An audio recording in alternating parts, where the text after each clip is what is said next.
Attention coaches, 5 minutes remaining to changes to the first attempt. 5 minutes remaining.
Why play true?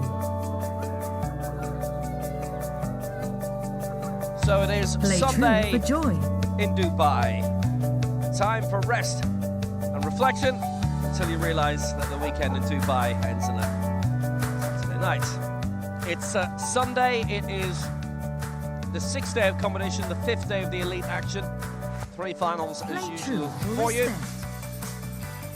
3 groups for you. Usually we're starting with the longest one of the day. At the start of the day, no exception here. Syed Sadat of Afghanistan, coming up at 85 kilos in the Play Group C, true and for David fairness. Montiel of Mexico. For inclusion. With pride. Interesting one, actually, that he's With courage. in this For Group C, sport. which again For shows equity. the real For community. strength and depth Play of this. true for life. So many Really good reasons competitor to from play Mexico.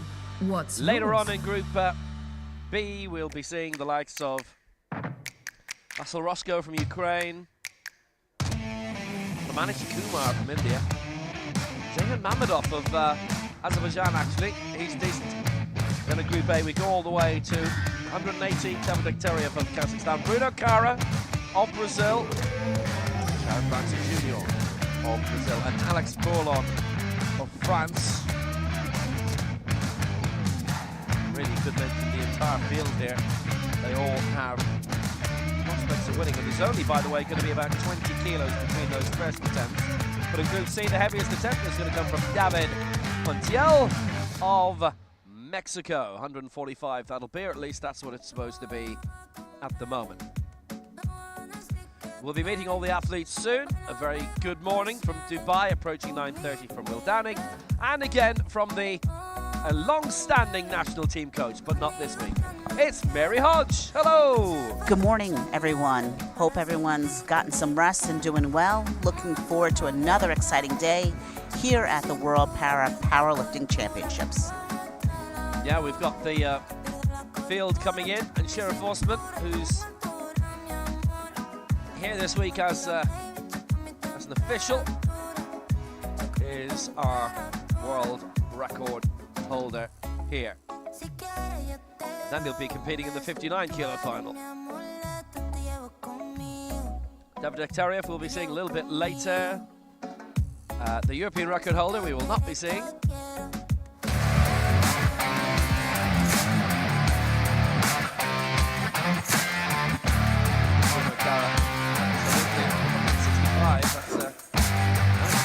What a year to do it as well. So, of course, has been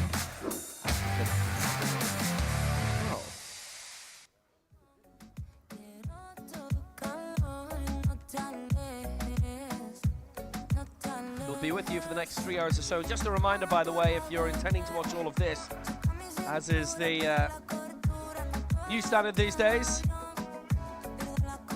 you'll have to change channels ahead of Group A. So just do a quick refresh if you're watching on the World Powerlifting Facebook. Attention Paralympics coaches, no more YouTube. changes allowed If you're for the watching first elsewhere, attempt. then that's no fine. more Stay where you are. changes. Welcome to the 2023 Unless you've an World emergency, but, Para-Powerlifting that's a different Championships story. in Dubai. This is the men's up to 54 kilo Group C session. Let's meet the athletes. Representing Afghanistan, Syed Hussein Sadat. So let's meet the field. 9 in this Group C. Starting off with Afghanistan and Syed Hussein Sadat.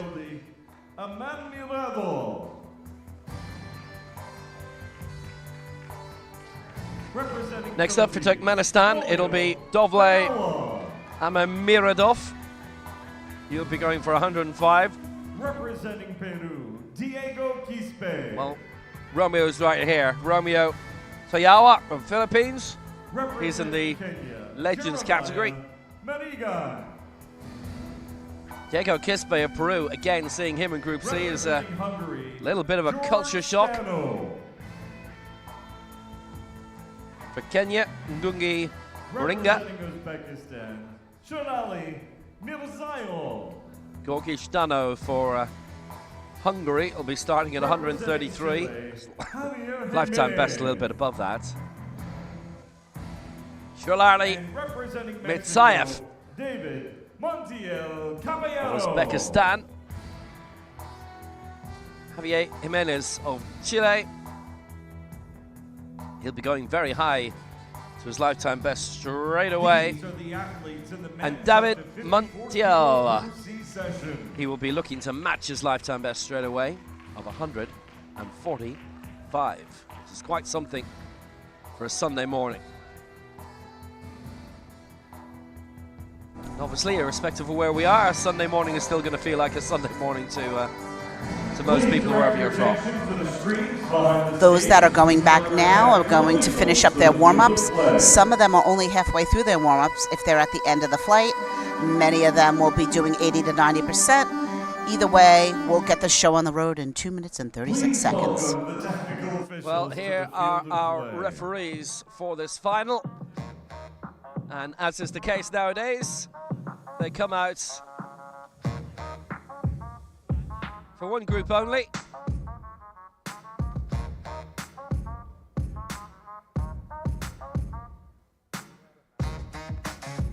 This means only being out on stage for an hour at a time instead of maybe Chief referee, 3.5 hours Yemen, for a final like this. Mohammed El-Kersh. So our chief referee, center referee, Mohammed El-Kersh from Yemen.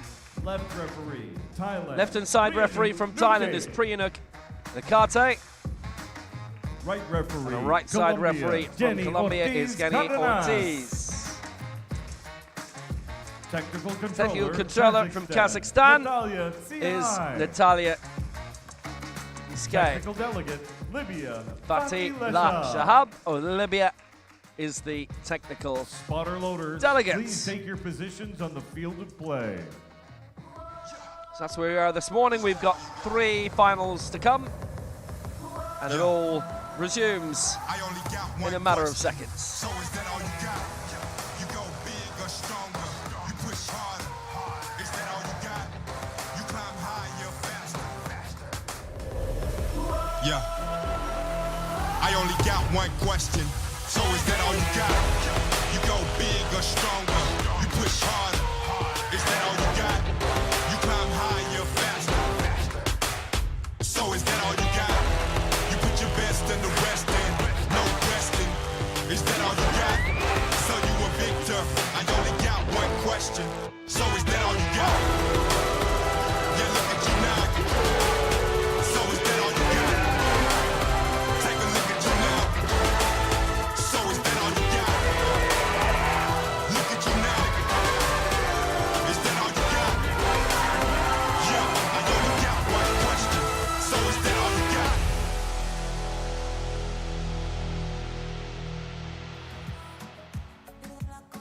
Well, we are ready to go for this Group C in the men's 54 Men's up to kilos 54 final. kilo Group C session in Dubai. And to tell you when it's about to start, here is our announcer, Richard Mason. 9, 8, 7, 6, 5, 4, 3, 2, and 1. Are you ready for powerlifting?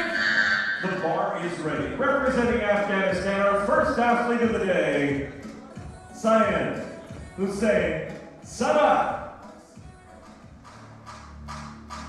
So we are ready to go with this final of the men's 54 kilo. Second lightest of the weight divisions. And it is Syed Hussein Sadat who's the first to come out. 90 kilos it is. 13th in the Asia Oceania Championships in Kitakyushu 5 years ago. This is his first championship since then. He did finish 9th in the Bazaar World Cup, the Dubai World Cup across town in 2019. So it's good to see him back on the international stage. He's got a lifetime best of 90, so he's going here for 85.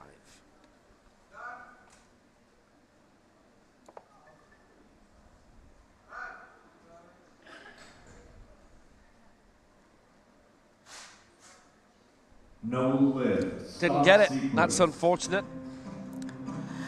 Yeah, when we see the replay, you're going to see that he bounced on the chest on both sides. That's why you see 2 reds from the side referees. And he just needs to clean that up, keep it nice and tight. Here he comes. We see it down. We see that bounce on the right. We see the bounce on the left. And then he brings it back up. He's just got to push those shoulder blades together, keep everything tight, and bring that bar straight down. Really hard to be the first lifter, too. He'll come back and get that, hopefully.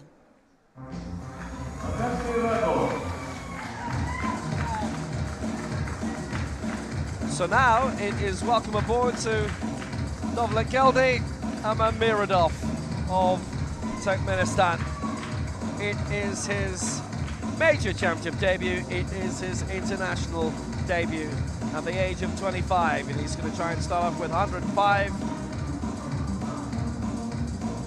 And we see him showing his extension to the technical officials, showing that his elbows do not lock out completely, so that when he locks the bar out and is not able to lock the bar out completely, that's okay. It's been classified, and he's all right to go with no infraction.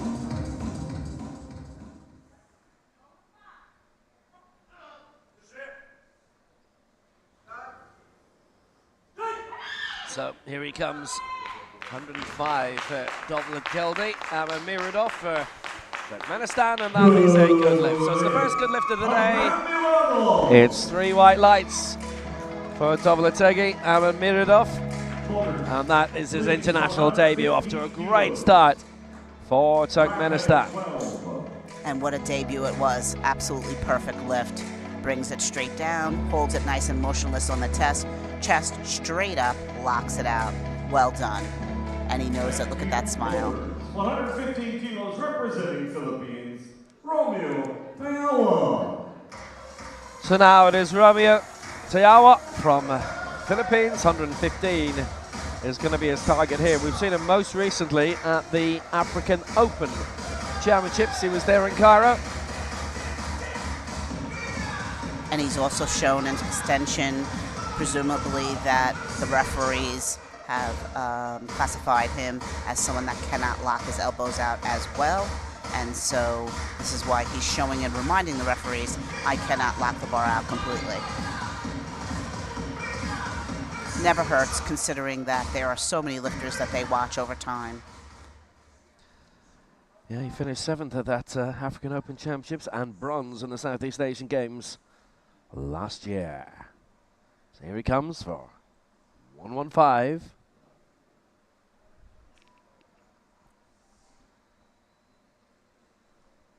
And his second World Championships, his first one actually in 6 years.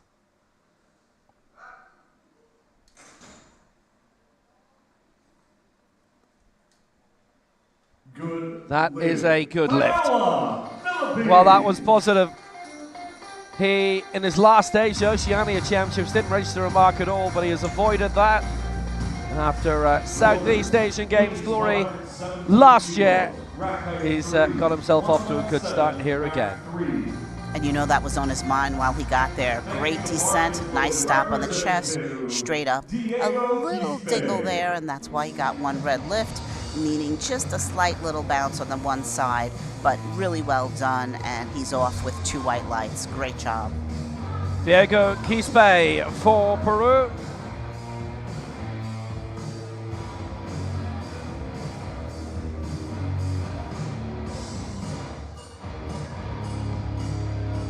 And he is also showing his extension.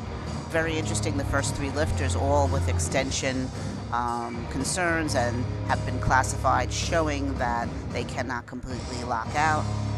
So he's getting ready and prepared mentally, watching the bench, letting the bench know, I'm going to take you over today.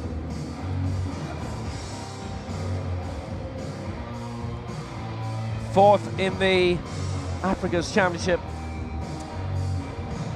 I've just managed to pick his country up and dump it 5,000 miles in the sea. The America's Championship in St. Louis last year, he finished 4th in that, 120, and most recently in Guadalajara, at their international event there, he picked up the silver medal.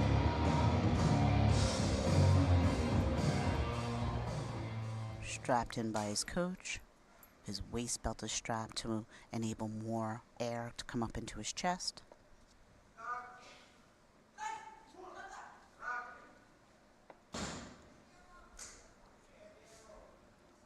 So Quispe, that is a good lift, and considering his international results lately, as I say, it feels unusual for him to be here this early in the competition. But Quispe is there, and he's done well. That was excellent, just perfect. Brings it down, nice and tight on the chest, straight up. Super great extension. You could see through to the other side of his back. That's really great. The higher the chest is, the less distance the bar has to move. Nicely done.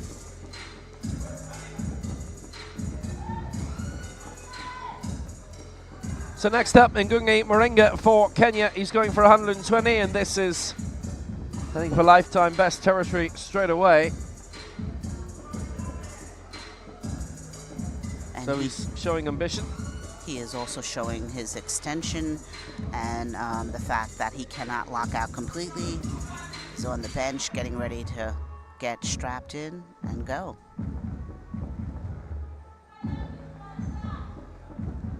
What you'll notice is most of the athletes of short stature will have their grips a lot closer on the bar, and that's just due to not being able to extend completely out, but they're still using the same shoulder back and tricep bicep muscles. So here he is going for 120, Moringa for Kenya.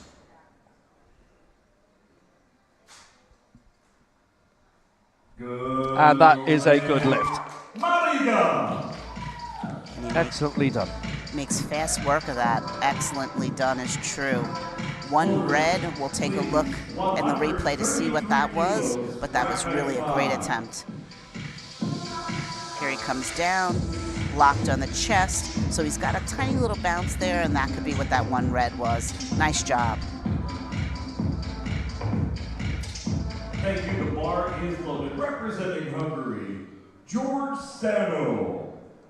Well, a man we've seen a lot of actually down through the years, because Hungary at various times have had some very, very big teams. Georgi, Stano and Hungary. If you're European, it's been the centre of the sporting universe this week. So fourth in the European Championships last year in Belize. He was edged out by Sean Clare, 1 kilo down into fourth spot. So we're used to seeing him right up near the top. And he also shows his extension concerns, getting strapped in by the coach. I guess this is really a competitive field to have all of these top athletes in Group C. It's amazing. Yeah, he's usually tilting for the medals very heavily in terms of the European scene. He's the former World Junior Champion, Mexico City 2017, which again is a feat in itself. So once more, a very quick lift, and Stano with a very good lift. So he gets that 130. Originally he was looking at 140, by the way, but he's come down. That was for 133, and he got it. What a great hold on his chest, too. He wanted to be sure. No one said he touched and went. That was incredible. With that amount of weight just held nice and tight on his chest. Well done. Brings it down. Look at this. Look how long he holds this. Tight, motionless, and straight up. Nice job.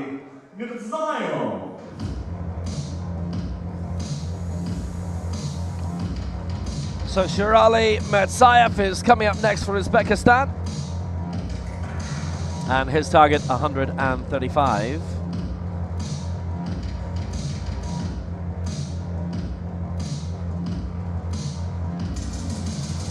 So we have seen him in the African Open Championships in Cairo, and that's where his lifetime best of 120 has come from, where he finished in 6th place, where Roland Ezruke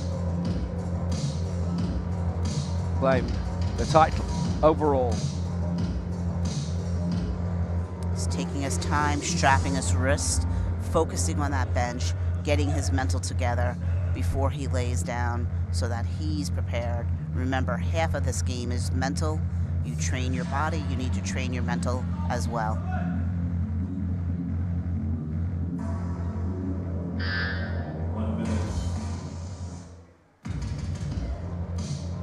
So Mirzayev from the ever-growing Uzbek team, 135.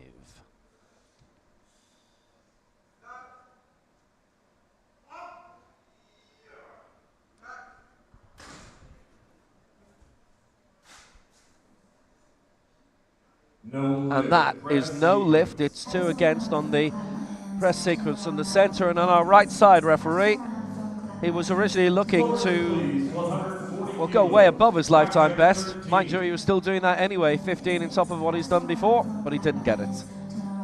So he comes down, and what we're going to see as he presses up, he locks out one before the other. Both arms must reach the top at the same time, lock out at the same time. He'll come back and get that. A very, very strong gentleman.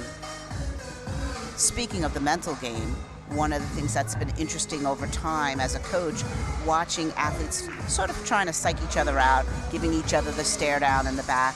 It's a really interesting thing that goes on there in the back during warm-up.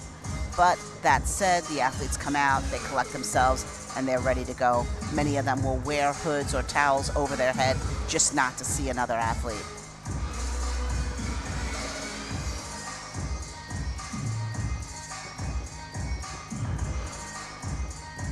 Well, we're seeing Javier Jimenez here for Chile, who lifted 140 at the Veracruz World Cup a couple of months ago. That was a very good bronze medal he picked up there. 142 is his lifetime best, 140 is target for his first lift.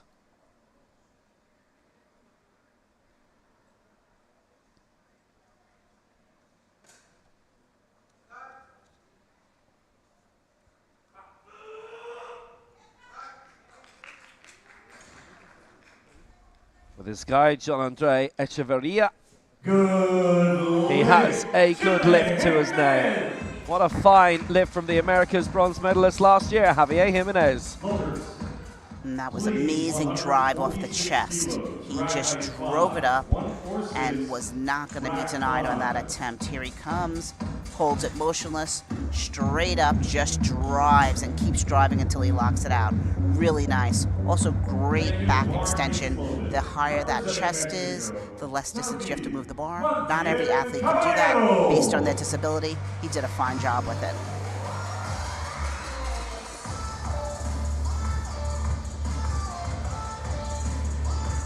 We go on from Mexico. David Montiel, the America's silver and bronze medalist. Silver's in the last 2 championships. He was the one who finished a place above Jimenez.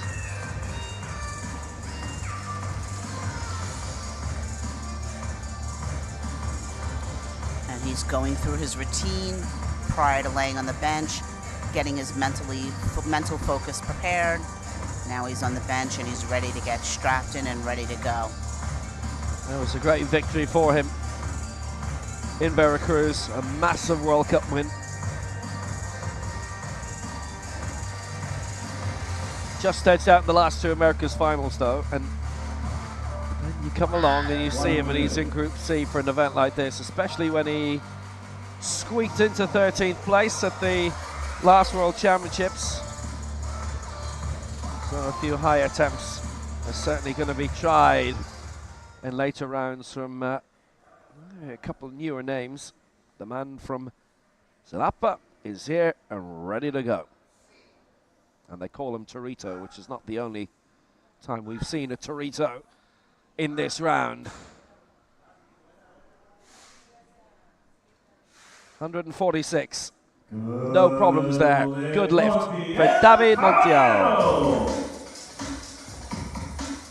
And that was interesting because with just the eye, it looked a little rocky on the way up. But when we see the replay, I will bet you it was smoother than it looked. Straight on the chest, straight up, drives straight up and locks out. Nicely done.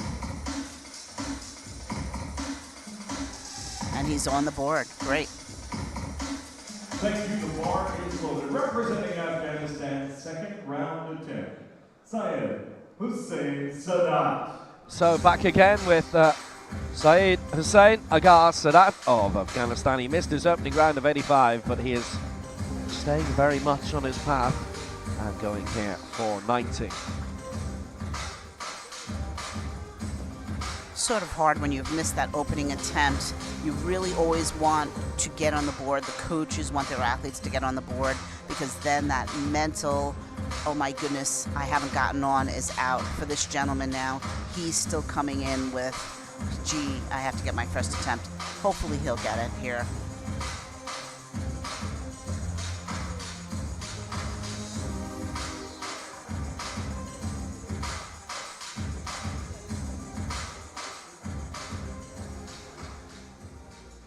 So this is Sadat for 90.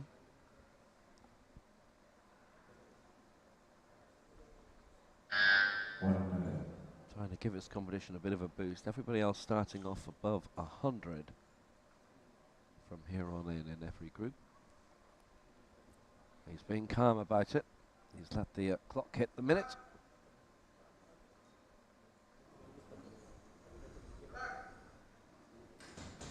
Well, Sadat has been very, very exacting, but I'm afraid not so much in the stop sequence. 2 votes against him on that. The left-hand side referee was fine with it, but he misses out again. And what we'll see, the bar actually sinks into his chest as it descends down. And as we say, the bar must stay motionless on the chest. Take a look, the bar sinks down. It not only dips, but it sinks into his chest. And that is just not a good attempt. Now he's in a hard position. 2 no lifts. He's got to work hard to get the next one.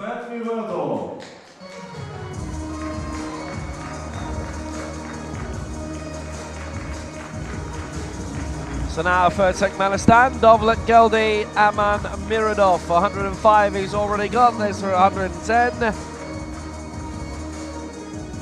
Obviously, when you're in Group C, you're basically largely hitting personal goals. There is the prospect of nowadays doing a big climb in terms of the total lift.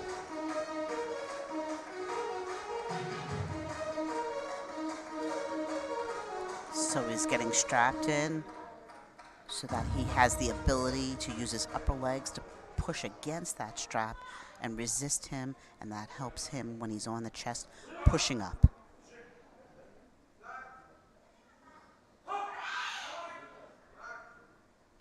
Well, that was 110 for Dovlet Geldi. Miradov.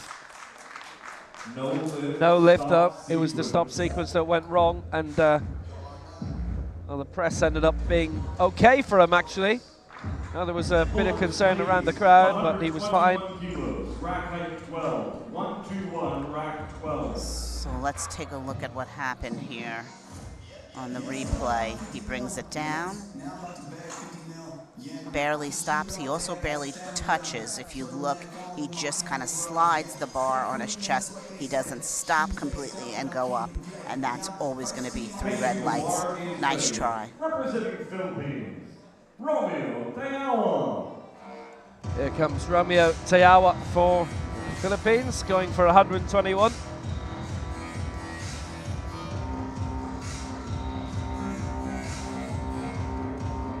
He's in the Legends category, so he's got an additional set of medals to go for. 2 more coming in Group B, 2 more in Group A. And the 2 in Group A are also looking for the main set of medals as well.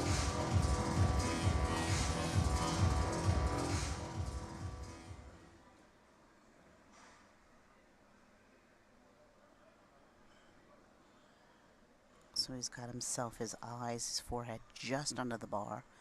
And that's where he lifts typically each and every time.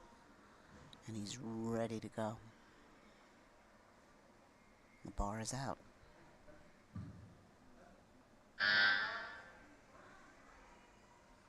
Been busy on the international circuit, but that bronze medal in the Southeast Asian Games was a real triumph. Named not among the medalists for 2023 a few weeks ago in Phnom Penh, but in Solo in Cambodia, in Indonesia I should say, sorry. He picked up a great result last year, which he has not been able to replicate here, unfortunately. That's 3 red flags, and he is denied at 121. Yeah, a lot went awry on his left side. And we see him come down. Not a great stop. He locks out uneven. Actually, the right side first and then the left. So if we had lights, I would imagine it would have been stop and press. Second round attempt. Representing Peru, Diego Quispe. Here is the other Torito in Group C, Diego Quispe. Silver in Guadalajara last year, 4th in last year's America's Championship. It's his 2nd World Championship. He finished 10th. He was in Group A 2 years ago in Belize, the man from Lima. So no matter how he was going to finish, it was real pride for him to be on the bench in his home city for the last edition of the Para Pan Ams. He finished 6th in that. His coaches have been working very, very hard. Nicholas Suarez has been before. I'm going to tell you, it's probably not Nicholas Suarez who's on the bench with him. Just a feeling. He also won bronze in the World Cup events in Lima in 2019 and Bogota 2 years later. You've been with us very many times. You may just remember he was a former footballer for Peru. 1 minute. At one level or another. Going here for 121.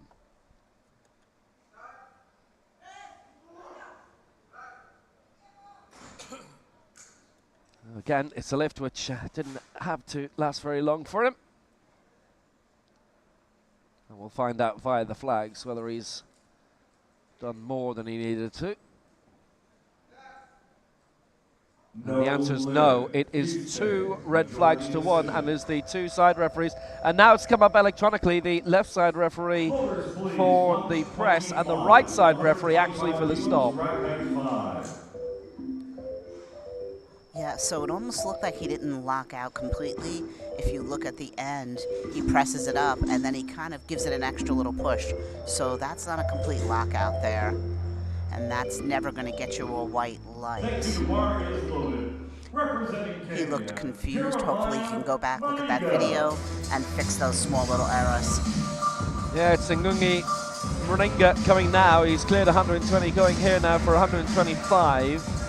And as tends to be the case somewhat regularly, one of these curiosities where he made his Continental Championship debut outside of his own continent. It was in the Americas Open in Bogota in 2018. He finished 6th in that with a lift of 105. This is for 125, having already lifted 120.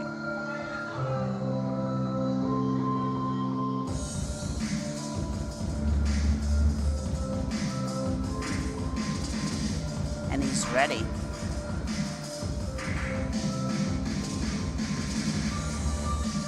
It's the first championship he's been in 5 years. He was in the World Cup event in Abuja right at the start of February 2020. He did not register a mark in that, so his previous mark, as mentioned, at 105 is his lifetime best.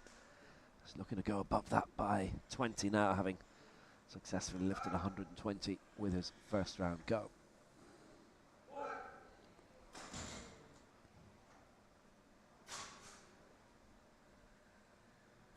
That'll do. Good lift.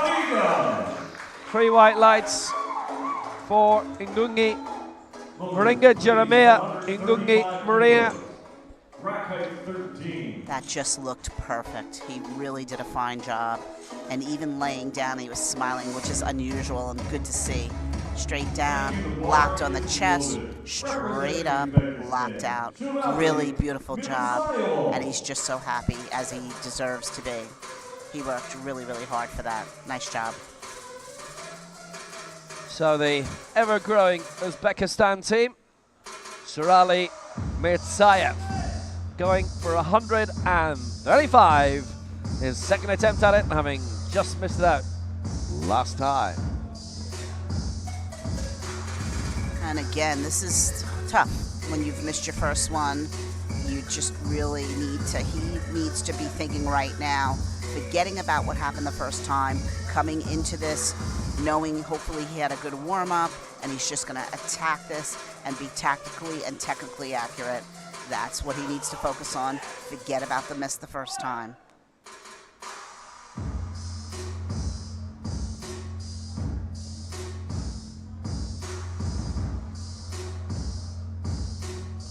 It's really beautiful back arch he has here. 1 minute. So Mirzayev, his second attempt at 135.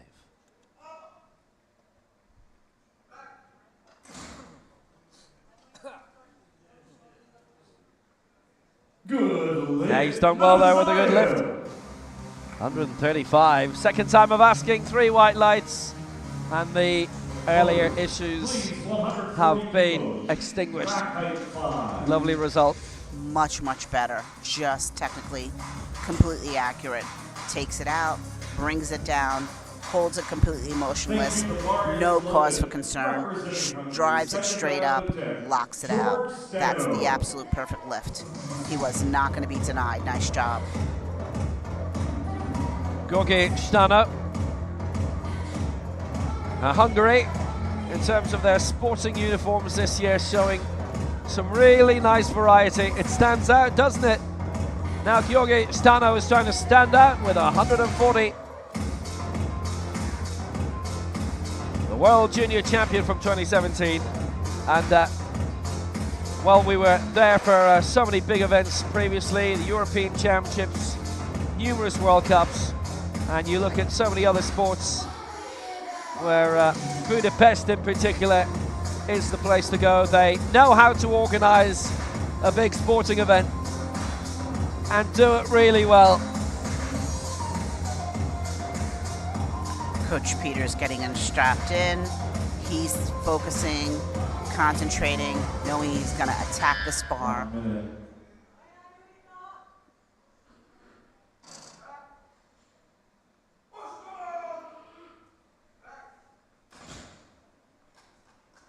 So Georgi Stano at 140, and he has got it.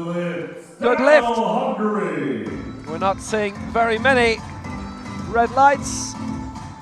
Almost everybody bar one has got a lift in so far, and Stano has got 2. That was really nicely done. He got one red on the stop on the right side, and it looked really good to me. Straight up, locked out. Obviously the referee up on the platform saw something a little different, but he still got 2 whites, and so he's off. Nice job. Representing Chile, Javier Jimenez.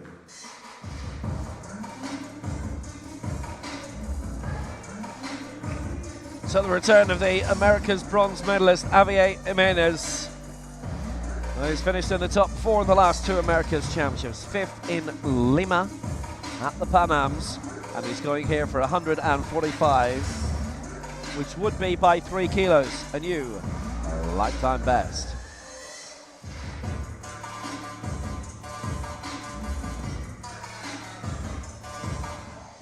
Really spending some time focusing, concentrating. This is really great mental preparation that we're seeing here.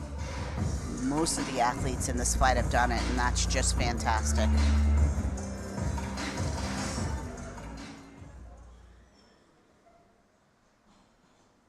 Well, it lifted 140 in Veracruz and looking to go 145 here. 1 minute.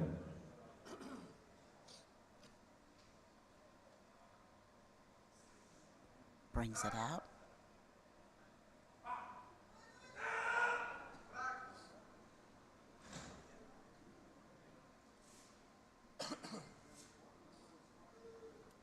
And that for 145 is going to go to the flags for a new lifetime best. He missed this actually in the last round in St. Louis last year, and he does so again here. He's showing ambition anyway, Jimenez, and he is denied. 142 for him in St. Louis, 145 for David Montiel in silver, and gold to Jean-Maria França, who we're seeing later, 153. Jimenez misses out, and Senor Echeverria has got a bit of planning to do. A lot to work on. Fast off the chest, not even, uneven on the way up, uneven lockout. For all those reasons, red lights, 3 of them. But he can fix those things. He's got the power. He's just going to have to dig deep because now he's getting tired on that 3rd attempt. But and here is the aforementioned David Montiel of Mexico going for 150.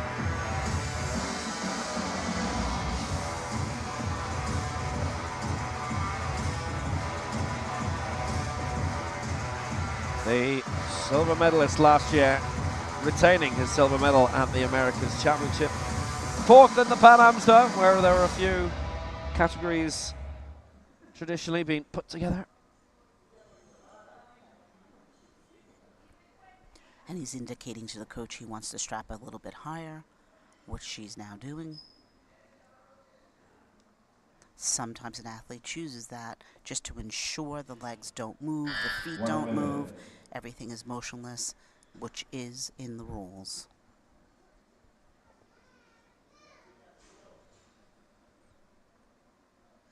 And he's ready. 150 for David Montiel.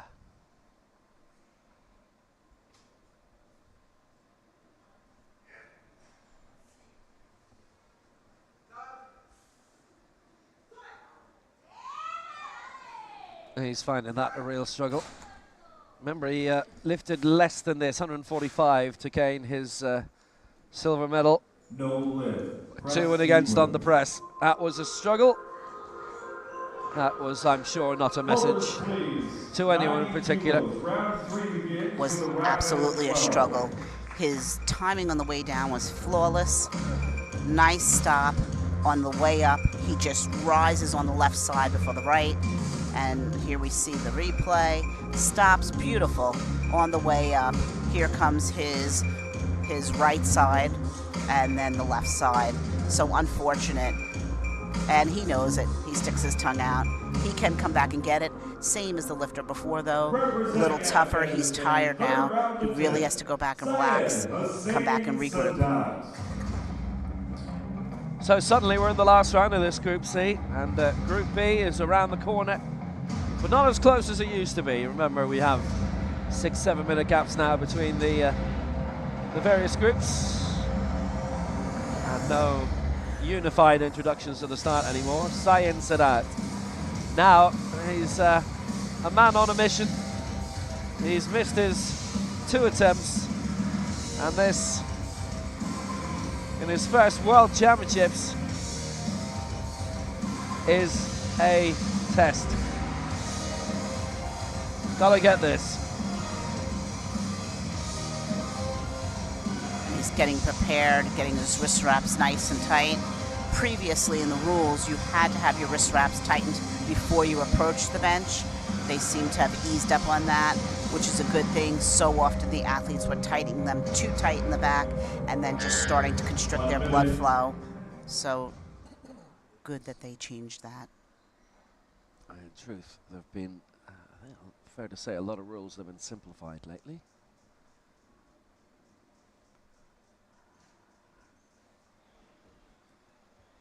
So this for 90 by Sadat.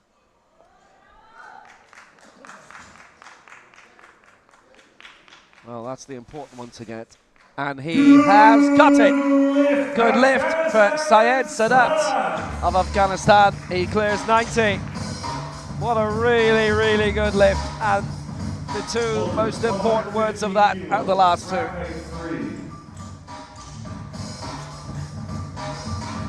Just a triumph. Straight on the chest, holds it motionless, and just barrels through, locking it out. Nicely done.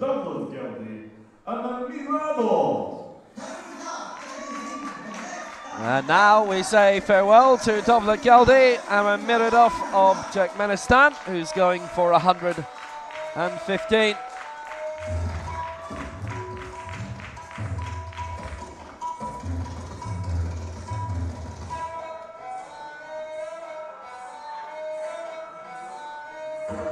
And at this point, all of the athletes are starting to get fatigued. They've gone through an entire warm-up. The anxiety, stress, and exhilaration of 2 attempts, and now they're on to their third, and this is where the rubber meets the road, digging deep and really being able to get these attempts up clean and precise.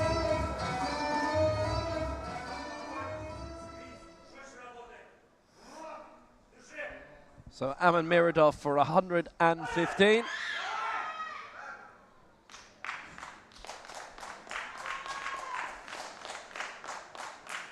Oh no. Well, let's just say it was a combination of the chest and the press. And he does not get it. All 3 red lights. And he is denied. And that's unfortunate because he had the power, but he did not have the technical accuracy. And you must have both. Straight down, the stop is fast, he bounces on the chest, and then he locks it out. But again, he doesn't lock it completely, and the bar goes back towards the rack as he's coming up. It must go straight up into the air, hence red lights. Unfortunate, but good try, and certainly has the strength and the power. So next for Philippines, Romeo Tayawa going here for 126. And he is in the Legends category, so important for him to get that 115 because we have seen medalists in almost every event yesterday coming out of Group C, be it in the Legends or in the total lift.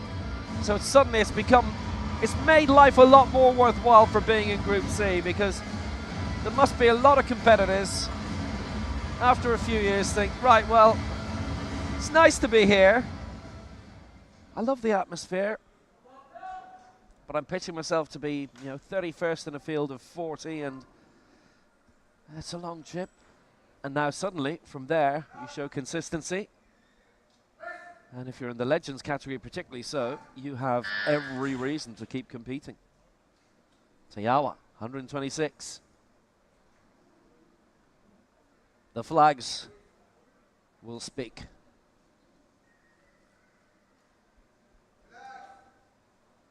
No Slightly too much red there, I'm afraid. 2-1. Oh well. Gave it a good whirl. It's come up on our system now. Left and centre referee voted down on the press. And we're going to see this more and more on the third attempts. When they get red, it's the press sequence because it's just they're tired. Nice on the chest, and you see the bars going back towards the rack. Doesn't lock out evenly. There was a little bumpiness on the chest too. So, nice try. Just not enough for today. Representing Peru, Diego Quispe.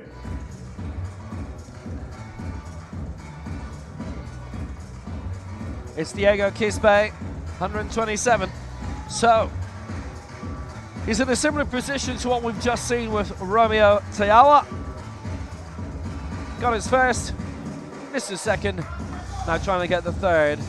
We've only had one successful lift in this round, and actually it's the man who needed it more than anyone else, Syed Sadat.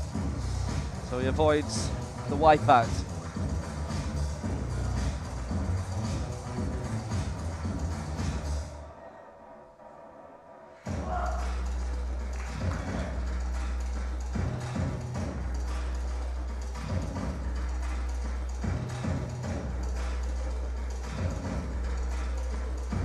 So he's getting strapped in. You notice he parts his legs as wide as possible, and that's to make sure his hip pocket is nice and wide. And this way, if the bar comes out a little sideways, his body still stays straight and even. Really great tactic if the athlete is able to do it.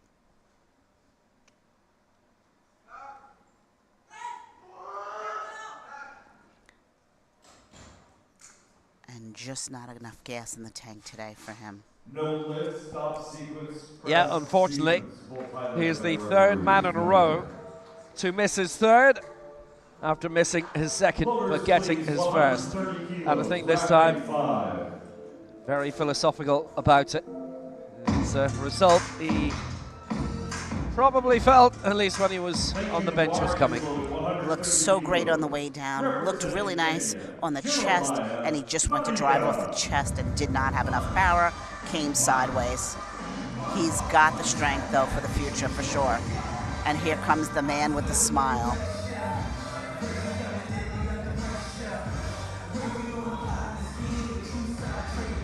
So Ngungi Moringa for Kenya.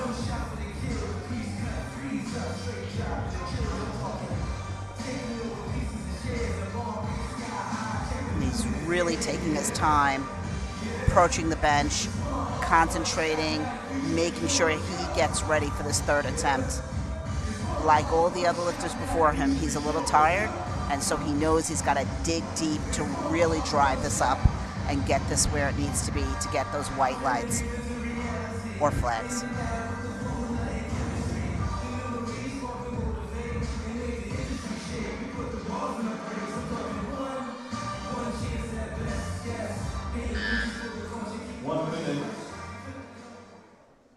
So 130 then for a man who's really impressed, so much so that he could become the first to get all his lifts in. Ngungi Moringa of Kenya, 130, his target here.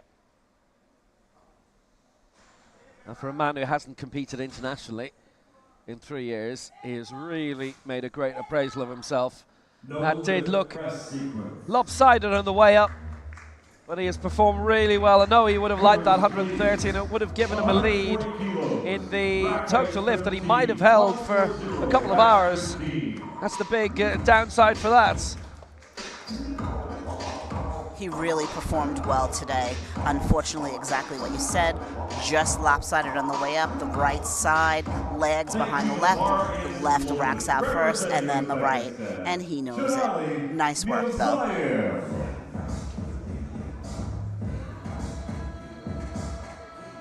So Uzbekistan and Shirali Mirzayev.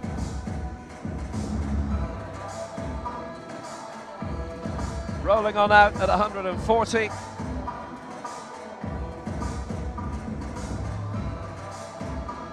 Having got his lift of 135. Uzbekistan are a regular host in terms of international weightlifting events. I know they get a lot of praise with how they put things together, how they are as hosts. We've not been there for an international powerlifting event yet.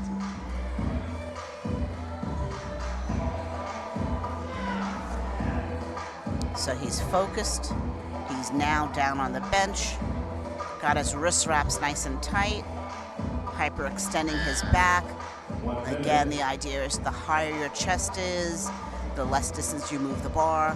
You also recruit different muscles when your chest and your back is up higher. 140 then from Mirzayev.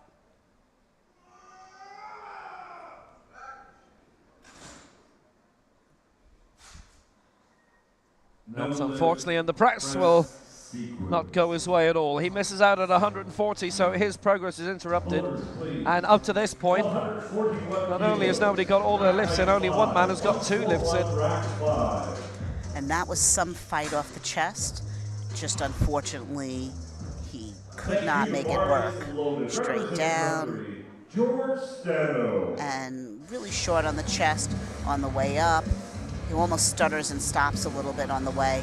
Really good work to try to get it done, but wasn't able to make it work today. So Stano, he can now become the first man to complete the set, and if he does it, he would be the only man to complete the set. 141 is his target. That's probably wise. He's only leaping up by 1.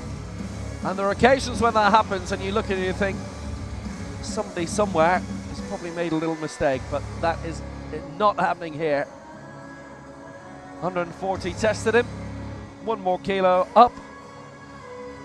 And that'll do it. And also, we'll give him a total lift of 414. And he will certainly lead in the total lift for at least an hour. And he may well, no guarantees, but there's a strong chance maybe of him finishing in the top 5 or top 6 of the total lift at least, because we've seen a lot of that lately, because the men going for the heavier weights are going for, you know, the classic set of medals, and they're taking more risks. Not saying that there's not risks being taken here, obviously. Good lift. This man has matched all of the adversity thrown at him. All of the lifts are good. 141, total lift 414, and that will put him in the total gold medal position. It's worth talking about that right now. He is there, he will stay there for quite a while. And for his coach, Peter Farrago, well, it wasn't. Excellent. Flat on the chest, drive straight up, locks out evenly. Nice job. Really nice job. And especially on the 3rd attempt, where everyone's tired, to hold it on his chest that long is absolutely incredible. And motionless. That is one strong gentleman.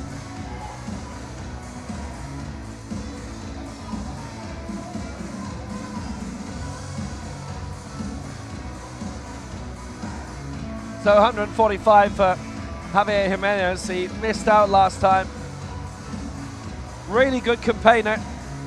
And again, he's the sort of man who it is a bit of a surprise to see in Group C, but that will not be the case. Well, it can't be the case anyway for the Pirate Pan Ams. And he's been a World Cup winner, Bogota 2021. Jean-Andre Echeverria out with him again for the man based in Santiago now, formerly just way away to the west in Viña del Mar. What a lovely place. 1 minute. Brings it out. It's a real test at 145 for Jimenez. Ah, he's got it though. Kept his lines clear, did everything he needed to, and he clears 145. That is really welcome for him. He's there. That was really beautifully done. He really dug deep, just took everything he could, brings it down, holds it nice and tight, drives it straight up. You can tell it's hard, but he keeps pushing, locks it out evenly, and that's a wrap. 3 white lights. Well done. Really impressive. So to wrap up this group, it's David Montiel of Mexico. 152 is his target in Group C. It is, again, a situation where he's missed one at 150. It was close. Really, it was the right decision. And he is staying in his path, though, aiming for 152. It has upset his chance in the total lift. Those ceremonies happen in the atrium next door of this Hilton Al Habtour City in Dubai. At these 10th World Championships, New Innovation introduced last year's regional championships, the Continental Championships.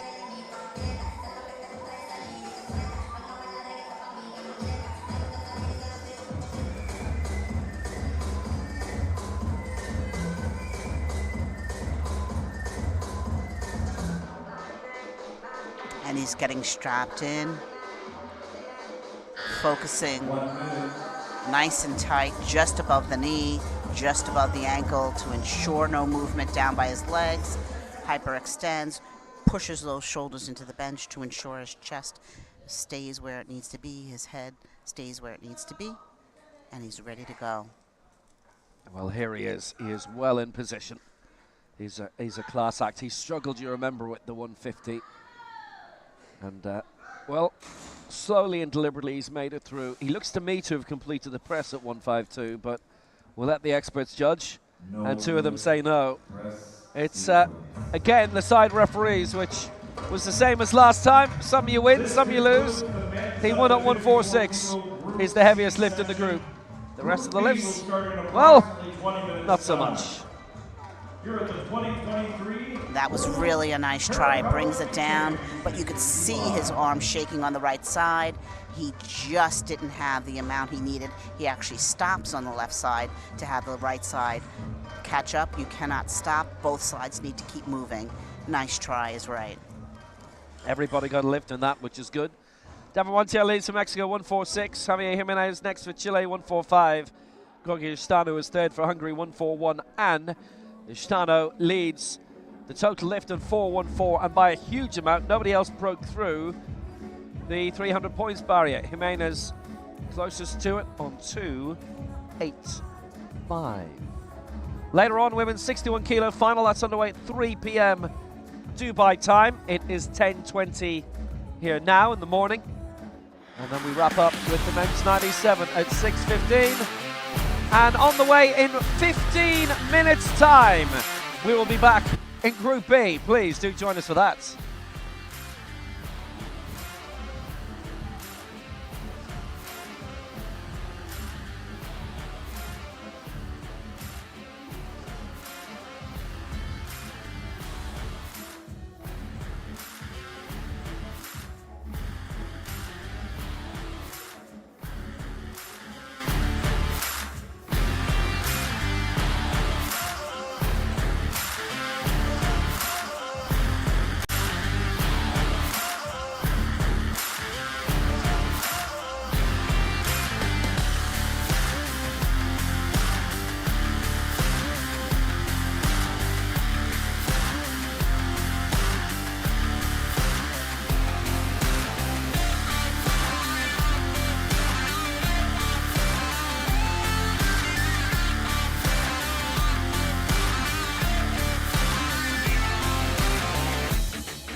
Attention coaches, 1 minute remaining for changes to the first attempt.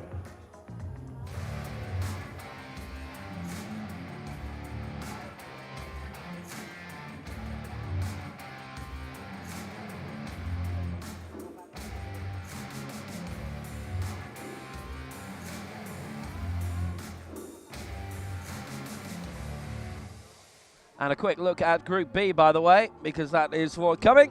And there you had your quick look. Hope you enjoyed it. We'll be seeing them in a few moments.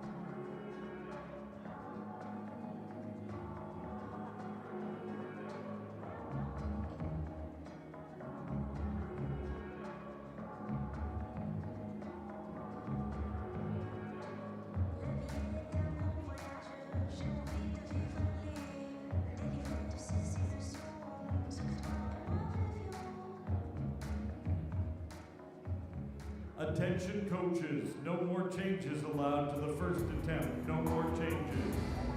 Welcome to the 2023 World Powerlifting Championship and the men's up to 54 kilo Group B session. Please welcome the athletes. Representing Poland, Sławomir Ziemecki. So here are our competitors in Group B, and it's Sławomir Ziemecki of Poland. Representing Azerbaijan, Ceyhun Mahmudov. Representing Ceyhun Mahmudov of Azerbaijan. Been going quite high early on for an attempt of 148. Saudi Arabia, For Turkey, Serkan Çakmaz. Adnan Nur Saeed, 19 years old. What an introduction to the big league, the bright lights of World Championship action. Vasyl Rusko of Ukraine. Representing Greece, Carlos Dimitrios Bakokristos. Yahweh of Colombia. Representing Japan, For Greece, Dimitrios Bakokristos.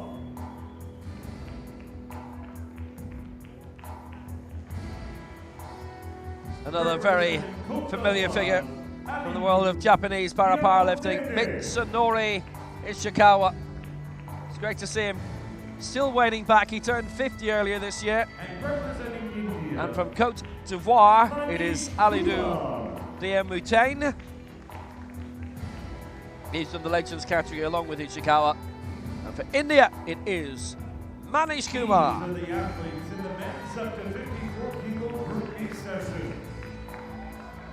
You can see from his world ranking, by the way, which is 13, that he certainly has ambitions of getting through to the Paralympic Games in Paris. But then, so does everybody else. Now they'll head back. They'll finish off their warm-ups, 80, 90%. Some will go 100%. More importantly, they'll focus on their mental. They'll get hydrated. They'll stay warm. Some of them are still only halfway through their warm-ups. And we'll get ready to roll in 2 minutes and 22 seconds. And let's see who our referees are going to be for this. And Please here they are. welcome the referees to the field of play.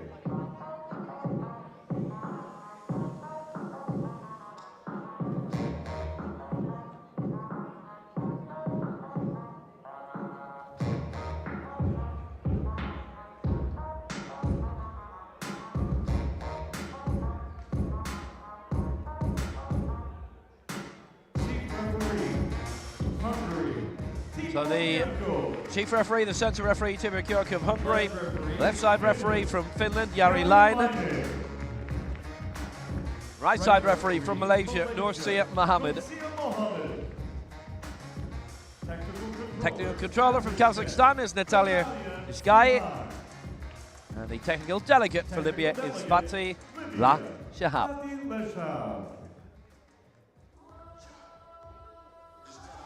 So there we go, 80 seconds remaining, and we'll be entering Group B of this men's 54 kilo final.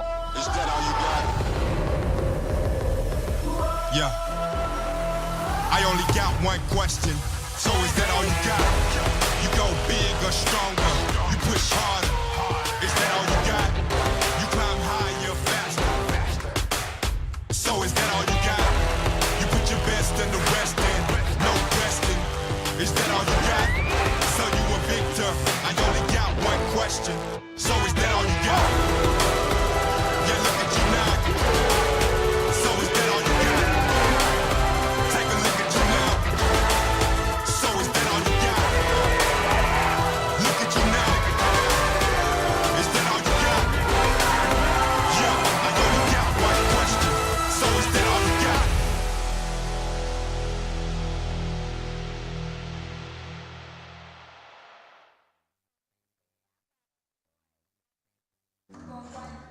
So with the rack height, what goes on here is depending on the athlete's arm length is where they want their extension to be when they take the bar out.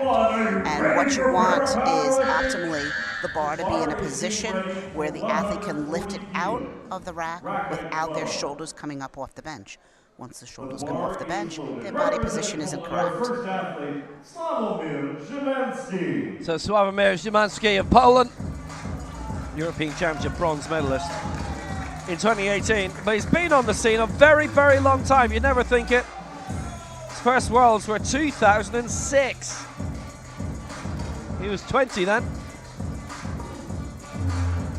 Silver in 2005 at the Europeans. He repeated that in 2015. Bronze in 2018, last year in Tbilisi, 5th place.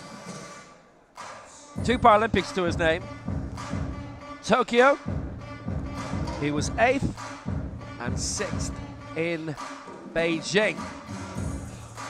National team coach, Mariusz Awiba, ready, willing and able to lend a hand. So he's getting those last minute thoughts together before he gets prepared to put his hands up on that bar and take it out of the rack along with Coach Marius's help.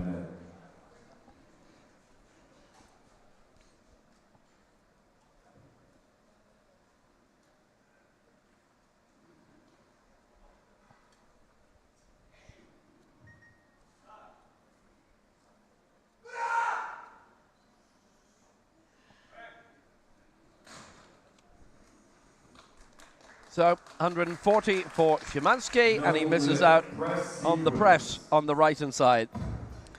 Yeah, when we look at this video, you're going to see when he comes off the chest, he drives with the left side, the right side is lagging, and even when he locks out, his extension is uneven, which should be based on classification, but not that drastically. And you just see he's completely uneven here. That's unfortunate, however, we can see he's super strong. He should be able to come back, take a look at that video in the back, or if there's another coach to assist him, tell him what went wrong, make the corrections, and come back and get it done.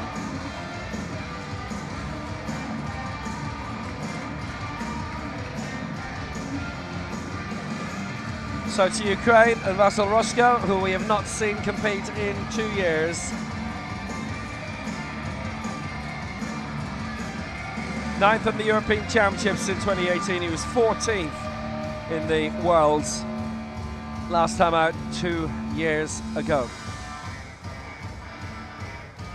Since then, he's probably had other things to think about.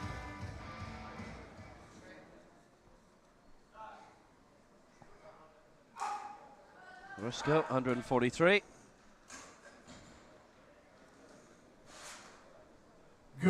That is a really, really fine lift by Vasyl Roszko, the man from Rivne,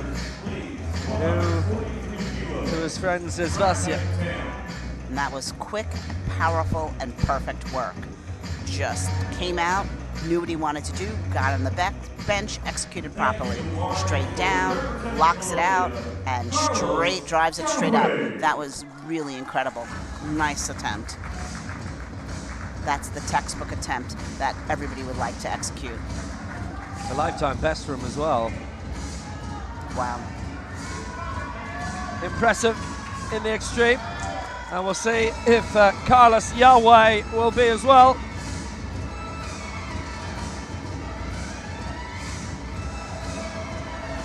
Here's another man who we have not actually seen for a long time. He won the Colombian title at the end of 2021. He lifted 135 for that, and he too was last seen at the Worlds in Tbilisi 2 years ago. Certainly in terms of an international powerlifting context, 143 is targets. Getting strapped in, and we see he's wearing a weight belt. This is allowed within certain dimensions. Oftentimes athletes do this and they tighten it just to push that air up from the stomach into the chest, give them a little bit more assistance. Sometimes athletes also feel like it holds them tighter in their back area, specifically if they have spinal cord injuries. So he's ready to roll. He's an America's bronze medalist. That was 2018 in Bogota. He did not attend the competition St. Louis last year to defend his medal. Carmen as well, his coach on stage with him. That is back. He's lifting 143 and he is looking very, very good. That is a good lift for Carlos Yahweh for Colombia. Not only a good lift, but a perfect lift. That was just executed so perfectly. I mean, you just couldn't ask for more. Takes it out, brings it down, nice and controlled, stop on the chest, drives it straight up to the ceiling, no hesitation, no question or concerns. Really beautiful. Locks out here, straight up, locks it out. Nicely done. So he's successful. Yahweh was originally looking at 152 and lifted 143. Baco Christos was looking at 152 and is lifting 145 instead.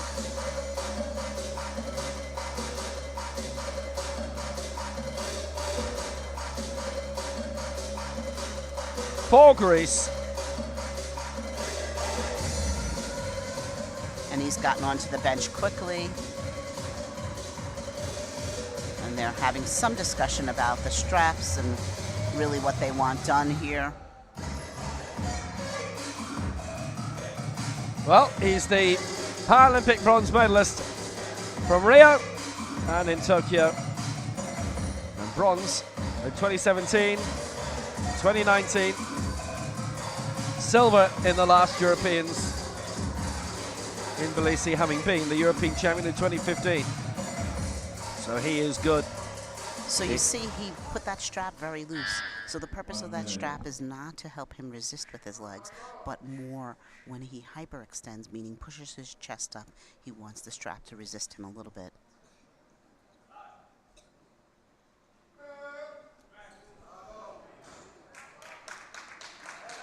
Well, Baco Christos at 145 has given this a really good whirl, and that is a nice lift for him. And that puts him into the lead on 145 for Greece. Beautifully done. Quick work. Gets on. Once he gets the strap sorted out, gets locked in, takes it out, brings it down, holds it motionless on the chest. Really nice stop there, and straight up. And the thing with the stop is to stop and hold it still. You cannot bounce. You cannot sink it in. And he holds it very motionless, no bounce, no sink, and then drives straight up. Nicely done.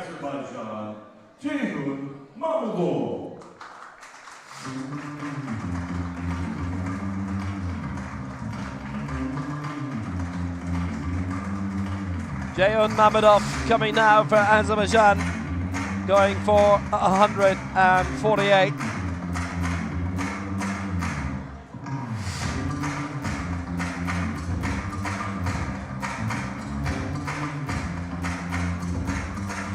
He's all ready, and so is Jari Leiner, who used to be on this scene. It used to be him once upon a time lifting the big weights.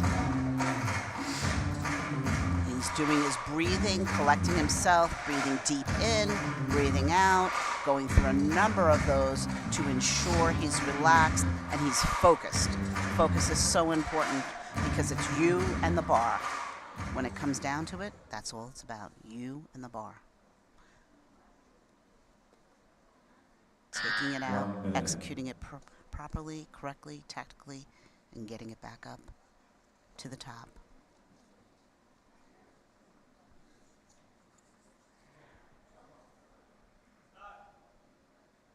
So good victory in the Tbilisi World Cup when he lifted 152, not having had a mark in his championship debut in the Europeans in Tbilisi last year. And no mark with his first attempt here. He's missed out.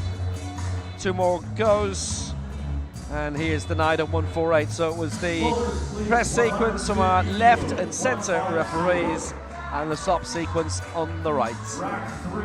So let's see on the replay what happened. He comes down, so he's back and forth on his chest, and then as he goes up, he goes back towards the racks. So both of those are going to get you a red light or a flag. He needs to go back, take a look at that video, just make those minor corrections and come out and hit that next attempt. Well, Serkan Çakmaz finished second in the 59 kilo weight division at the Europeans in Tbilisi last year behind Paschalis Koulibaly. He lifted 162 there. Now here he is opening up 1 weight category down at 150.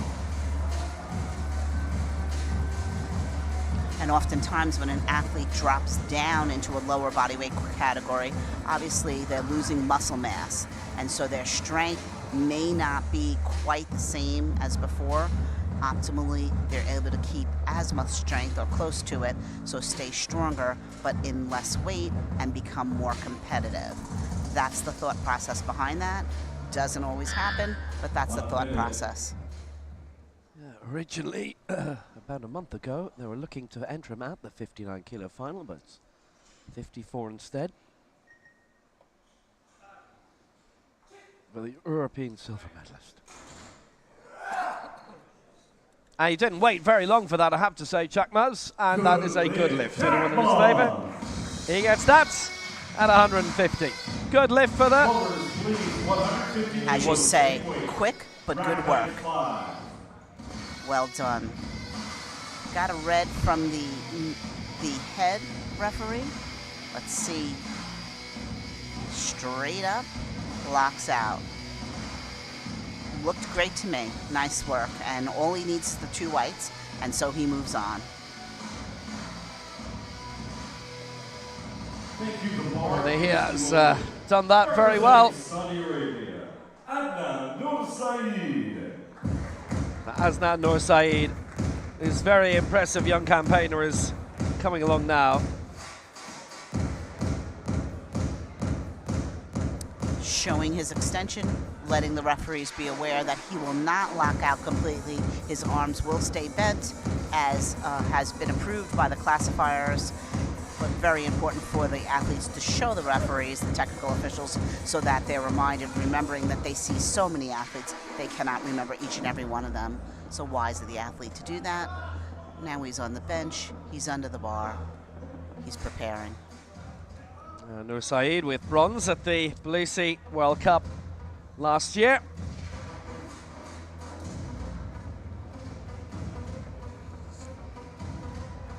And we see his grip is a little closer, not at the 81 centimeter mark where the hashtags are, and this is allowed for persons of short stature. Asian Youth Games champion he's been, and he won bronze in that Tbilisi World Cup.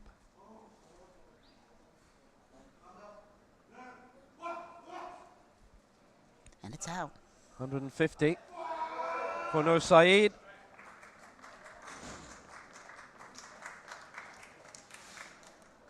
And that is no lift.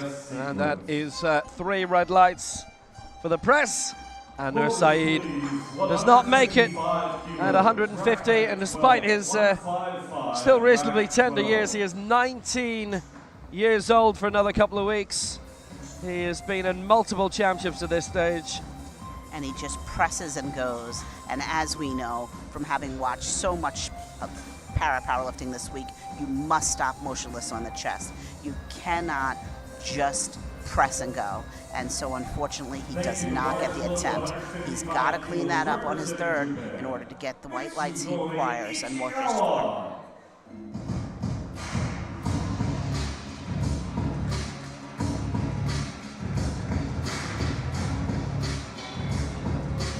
Mitsunori Ishikawa comes now, the 49-year-old for Japan, going for 155.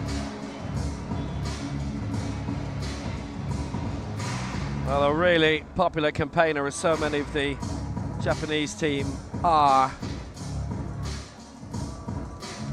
And this for the lead. He's done this before. He's taking his time. He's not in a rush. He knows he has 2 minutes, and 2 minutes can be long, and 2 minutes can be short, depending. But he's strapping himself in, getting himself prepared, making sure he's exactly where he wants to be on this bench before he lays down. He's won the 2 Japanese titles up for grabs this year. Internationally, competed most recently in the Fazan World Cup, the Dubai World Cup last December. He finished in 6th place in that for Japan. And going here for 155, which is how he finished last time, interestingly.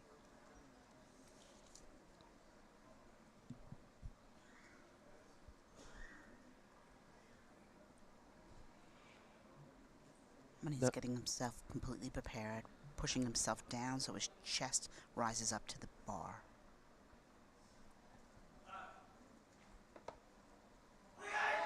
That's too much. That is too much a start at 155. Well, that is a problem for Ishikawa. Now, as I say, well, as I was about to say, actually, just before that lift, he'd no mark at the last World Championships, and so that's 4 misses in a row he's had, and that's something that he is seriously going to have a look at. Now, he did finish 5th in the Asia Oceania Championships last year. That's also very difficult because that's got to be weighing on him. And he comes in here, he wants to get his first attempt, especially after a tournament where he had no mark. Now he's gotten his 4th bad attempt. This is going to weigh on his mind. He's really got to go back and focus. His coach needs to spend some time letting him let go of all this. He cannot focus on those 4. He's got to move forward. If he keeps any of those 4 in his mind, he is not going to have a good tournament here. We see he just struggles. The bar on the right comes down past the shoulder pocket, and now he just can't get the bar up the way he needs to. Unfortunate.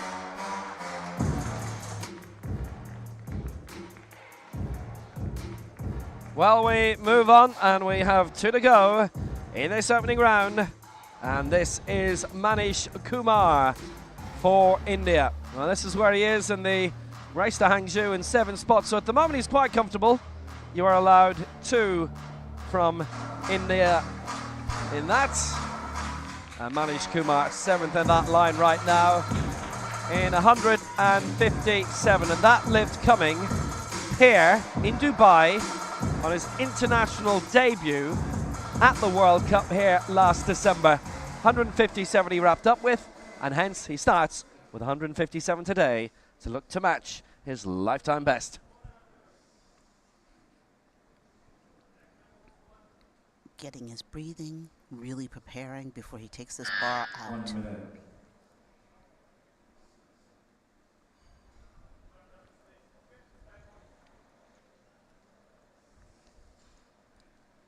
And it's out. Well, here he comes, Kumar. That's a very good 5th place finish. He wasn't very far away from the medals at all in the Dubai World Cup. Only 2 kilos out. That is no lift. It's 2-1 against on the press sequence from the 2 side referees. And so Manish Kumar misses out at 157. And that's a bit of a surprise. It really did look like a nice attempt to me. Let's see on the replay what we see. Perhaps we'll be able to see a little better what transpired. And he's a little surprised, as we see. He brings it down. He is crooked on his chest, and now we see he doesn't lock out evenly. His right side is lower than the left. Very good call for the referees. Most unfortunate. I hope he's able to go back and look at the video, or there's a second coach in the back that watched the video and can tell him what went wrong, because it really was hard to see until you watch the replay. Easily fixed, as long as he knows what to do.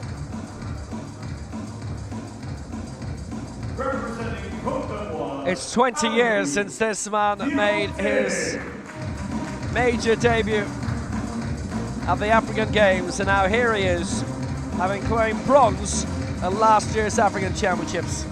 Still going strong at the age of 45. Alidou Diomutene of Côte d'Ivoire. And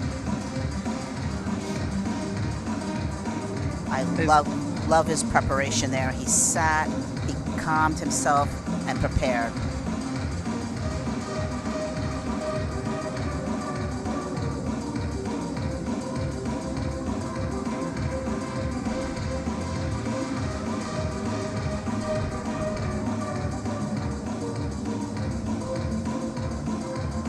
And he was African champion in 2009. Silver in 2015, no mark though in his last 2 World Championships. He last got it in 2006, and the Paralympic Games as well in 2016, which was his last one there. The man they call the Tiger.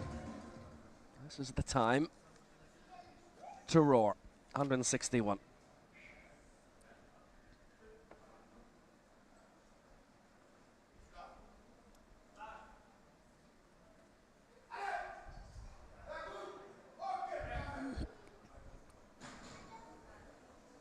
Well, 161 for Alidou Diomutene, and it is the press sequence that has gone wrong on him.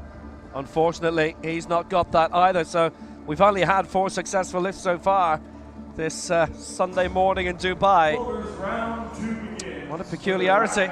12 and 140 kilos, 140. Yes, when we watch the replay, what we're going to see off of his chest, he comes down, great timing, nice stop, and then as he goes up, he becomes uneven and he actually sways towards the back of the rack, and that's the press sequence infraction. Just needs to drive straight up, just drive it and try not to slow down. You wonder, was his warm-up too much? He kind of looks fatigued there. Well, he is a past master at all, of course, as this man is too. Sławomir Szymanski, 140, the European silver medalist at his time. 3 times a European medalist from Stavroprov Club, usually from Opole. And this, having missed 140, he is going for 140 again.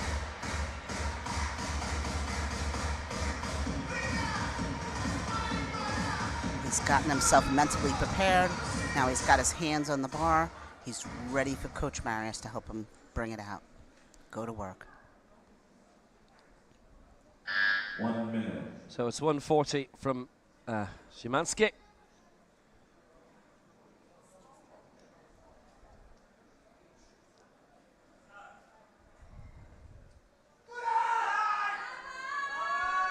Any problems with the first one, and that's not going to be complete either. 140 for Szymanski for Poland, and that is 2 misses.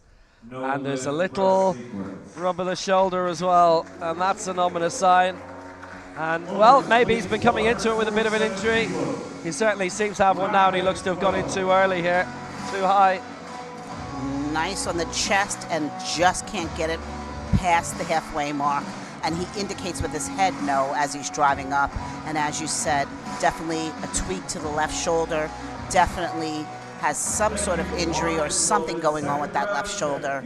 We'll see if he stays in the tournament. Perhaps he has a physio in the back that can massage him and help him with what's going on there. And the truth be told, we've already seen in this competition somebody who's gone into a lift with an injury, and it did not end well. Basil Roscoe. Again, he has had a successful lift in the opening round with 143. This for 147, still awaiting his first major championship medal. And in terms of international competition, it's been a quiet 2 years for him. And Will, quite unusual in the first round to have so many no lifts. That is interesting. Now, I have to say, right, it's interesting how a lot put in a particular mark that they went nowhere near in that first round. Is that they get into Group B and not to be stuck in Group C? I think that's exactly right. And they've been home benching what we call fast lifting. Well, Roscoe here at 147. And that is no lift, and he knew it. You could tell from his reaction straight away. He did not feel comfortable. It didn't feel as if that was going to be a good lift, but he still got to vote his way. 2-1 against. He sure did. So as I was saying, a lot of times at home, you train technically accurate, and then you train heavier with just touch and goes. And you think that you can carry that weight into a big competition. But remember, in the big competition, you have to slow it down. And we see with this gentleman, he goes fast on the way down, hits the chest fast, and just struggles on the way up. So the return of Carlos Yahweh of Colombia, who cleared 143, going for 147. So this is mirroring what Roscoe is doing there. So the Youth Pan Am champion only 6 years ago. He's still only 25 years old. America's bronze in 2018, but his first international competition in 2 years since that 11th place finish in Tbilisi at the last Worlds.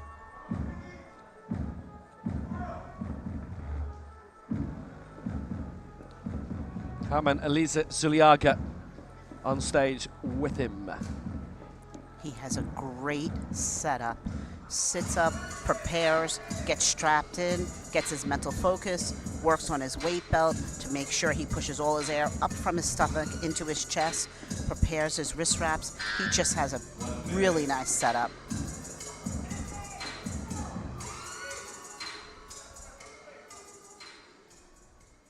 So Yahweh going for 147. He is in his day a 150 man. So 147 for Yahweh from Colombia. Nice to move up into second place behind second Yakaj. He's got the lift completed. He has got the lift through. That is one of the best looking lifts that we have seen. 147. Absolutely. That was really, really well done. He came down. He was very conscientious with his timing. On the methodical, on the chest, nice stop, and just drove it straight up. He looked at the halfway mark a little bit like he was having a little strain, but he kept it straight moving, and he locked it out. Really nice, really nicely done.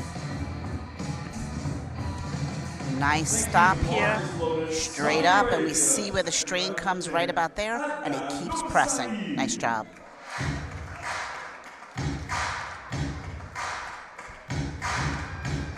So now for Saudi Arabia, the return of Adnan Nur Saeed, the 19-year-old. So 11th at the last World Championships, 4th in the World Juniors 2 years ago in Tbilisi with that Asian Youth Games gold. 6th in the Asia Oceania Championships. Then he came back to Dubai at the end of last year and picked up 7th place in a World Cup that is very often not that far off the standard of a World Championship.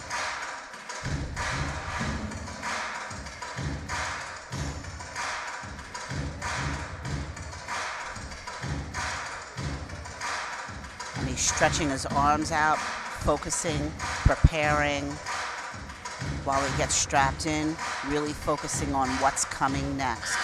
which is getting under this bar and just driving it straight up after he controls it on the way down.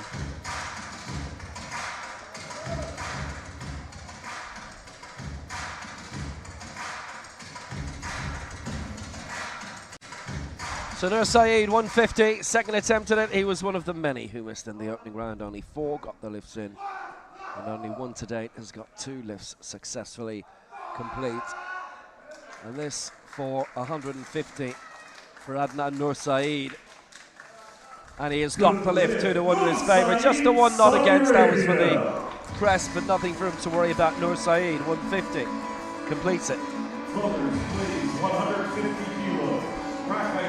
That was really, really nice, and look at how pleased he is. Just brought it down, held it pretty fast on the chest, but just enough, and straight up.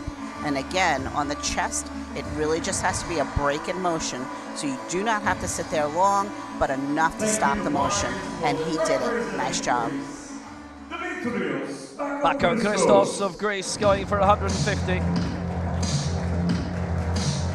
The Paralympic bronze medalist twice over. The last 2 Paralympic Games, and look at where he is in Group B. Bronze in 2 of the last 3 Worlds. He has been European champion. The man they call Bako. Is he going to be Bako for good in terms of the podium? He is a long way down in terms of attempts. Obviously, there may well be little injuries that have occurred during the season which are not as obvious, affecting the build-up and meaning that he's not in the place where he'd like to be. Obviously, we've seen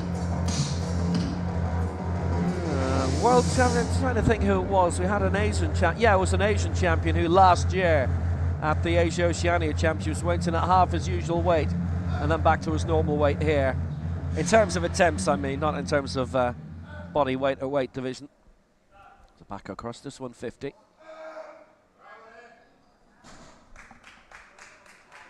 Again, he didn't dwell on that. And did not need to. Good lift, 150, and he goes into second place with Nur Saeed. And he really made fast, quick work of it, but did it technically accurately. Nicely done. Really nicely done. He comes down, he holds it on the chest, he goes straight back up, he locks it out. Nice job, and he gets up, he gives the thumbs up. He knows he did well. Great work. Yeah, we've got 3 men at 150 now as well, so Bako Christos is performing as impressively as he could ask. In truth, a really excellent European title last year. So, he is competitive. Jayan Mamedov would love to be as well. His second big event for Azerbaijan. After no mark in the Euros last year, where he does count as a European competitor. I know it's way off east, but they are the correct side of the Caspian Sea. Azerbaijan compete in European sport, and across the way, Kazakhstan compete in Asian sport, apart from football. And obviously, top finish at the Tbilisi World Cup this year, so he can do it.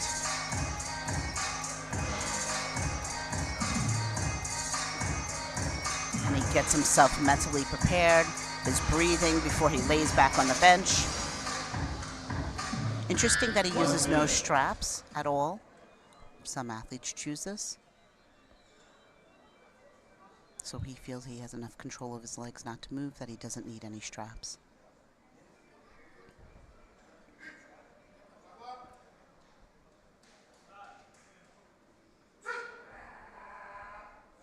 So going here for 153, Mamedov. He kept going, he missed 148, he's added 5 onto it, and he has got it. So he has not lost any progress at all. He misses out a bit in terms of the total lift, and as I was saying, we only had 1 who got all their lifts in the previous group, and it was a different set of referees. So don't say they're in a bad mood or anything like that. Mamedov gets his 153 and has done well. He did, and he got 2 white lights on the side. In the red, he gets the purple press sequence, and you could see as he's pressing up, his legs shift off to the left, and that is probably why he got a purple for press sequence. He would benefit from a strap across his feet just to ensure his legs don't swift off like that. And I meant drift, not swift. So for Japan, this is Mitsunori Ichikawa going for 155 for the second time. 5th last year in the Asia Oceania Championships. He's based in Hanwha, the powerhouse Tsukuba club. Takeyoshi Okamoto has been his coach for a good few years. You can see where he was in terms of the Asian race to Hangzhou. He's okay, really. You look at the gaps down, notwithstanding anybody who isn't there yet and might start lifting 160. Might come back to that later and find it's totally changed. But Ichikawa is okay for now. 2 per country allowed in that, 1 per country in the Paralympic party. 155 Ichikawa. I love the composure he shows getting himself prepared.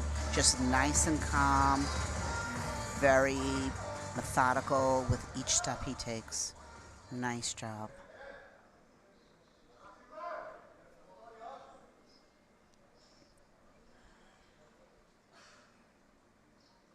Well, we now have only 2 men who have got their 2 lifts in this group. Ichikawa's already missed his first one. This for 155.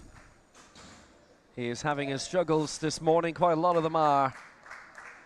Can't get that lift completed. And Ichikawa's missed his first 2 attempts, unfortunately. The exact same error as the first time. Something is awry on the left side. Whether he's just not strong enough today, whether he has an injury, I'm not sure, but it's the exact same thing off the chest. The left side is dipping. Once that bar starts to dip, it is just not going to be a good attempt and could become dangerous if it dips too far, thankfully for the spotters and loaders. But that is the same error, and it is a little concerning. Rack height, 13.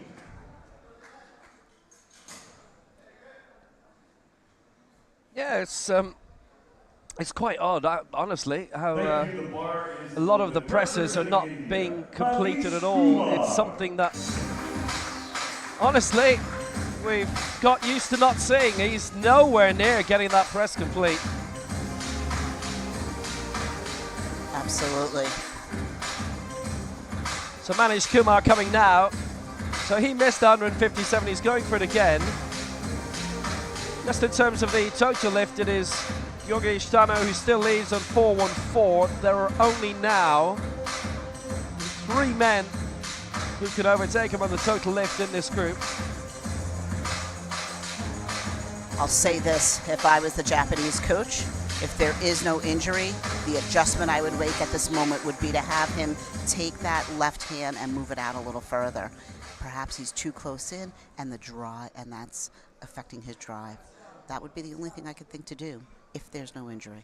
Well, Kumar, 157 is his lifetime best, which he's already done in competition in this city, in finishing 5th in the Centre for Athletes of Determination.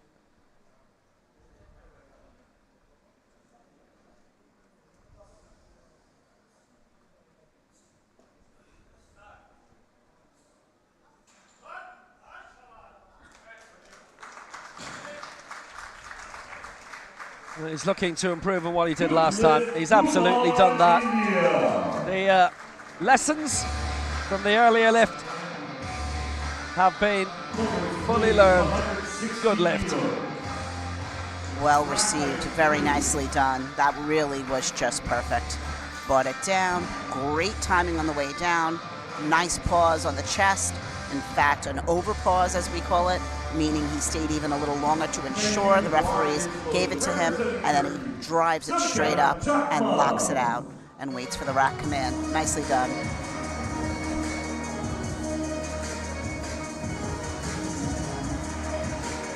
Here is Serkan Çakmaz going for 160. He got 150 in the previous round for Turkey. European silver medalist from last year. And he's shown his extension, so the technical officials know he cannot lock his arms out completely. He's strapped himself down. Now he's got to focus, really think about what his next task is, try to get under that bar and get it moving. Yeah, those exemptions, as mentioned, you'll have probably spotted them on the scoreboards. See the one on the top left of your screen, it's the tiny little dot. Your vision would have to be incredible. They are a new innovation. I was just asking our good friend Joe Ferguson, the classifier, about that. How I hadn't noticed them before, and there was a good reason for that. They weren't there before. Well, they are now. Which is another thing to look out for at these championships. So the exemptions, what you're allowed to, and it's a new innovation, by the way. It comes up on the screen for the referees. So it's no lift on the press sequence there. He misses out 2-1. Actually, the athletes no longer need to say to the referees, but a lot to just about point to the elbow or whatever it is, because it actually does come up now on the referee screens. It did not previously. So he comes up and he just doesn't lock out. I'm not sure about the chest either. I would have to watch it again. It didn't quite look long enough and tight enough. Well, 20 years after he burst onto the scene for Côte d'Ivoire, it's the return of Aladou Diamutene, the multi-African medalist between championships and games. The African Para Games begins next week in Ghana.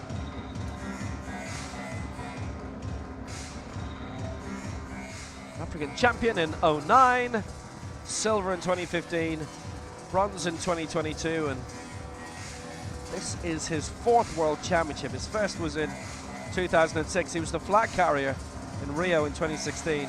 And one other medal that is worth mentioning, by the way, his very first one, because at those African Games in 2003, he wheeled away with the well-earned bronze, and he has not looked back. 1 minute.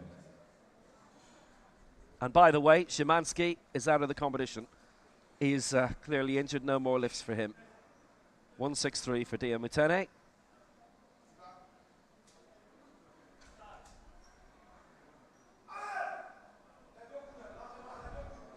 He's fighting hard to get that press complete. It has taken a very long time to do it.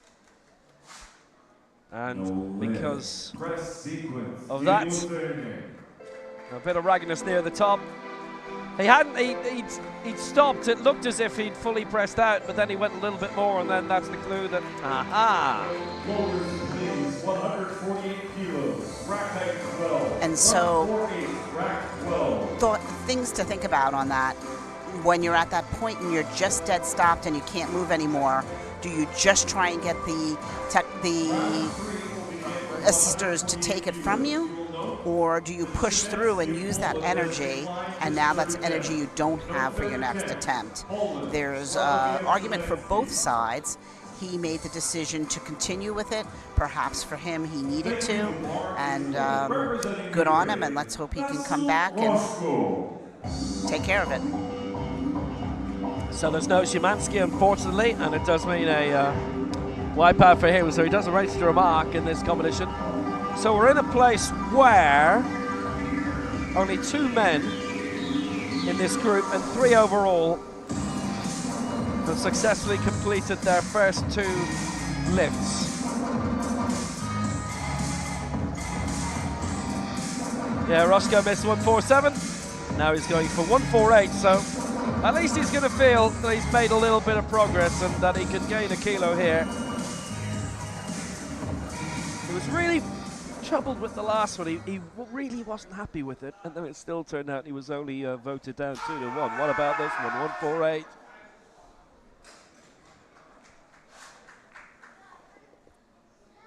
I'm afraid not. Press. All 3 doesn't get it.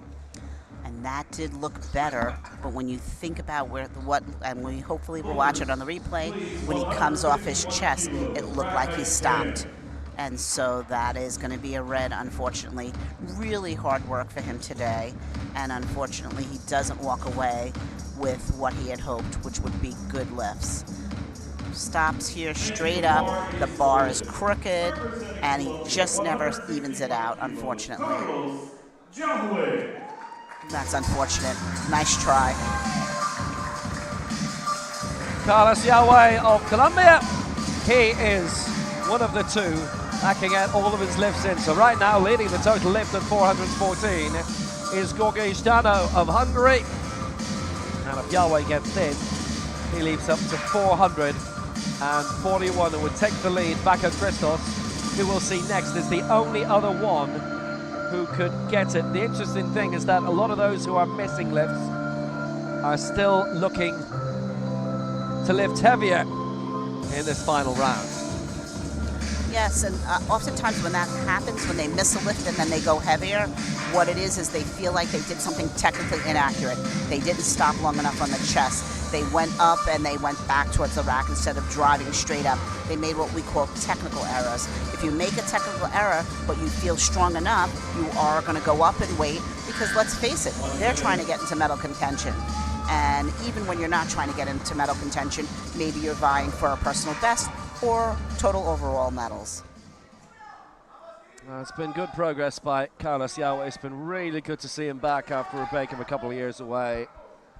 After all that he achieved in the first couple of years of his career, which is still in the early stages. He turned 23 a couple of months ago, and here he is on the scene, ready to go for 151 lifetime best territory.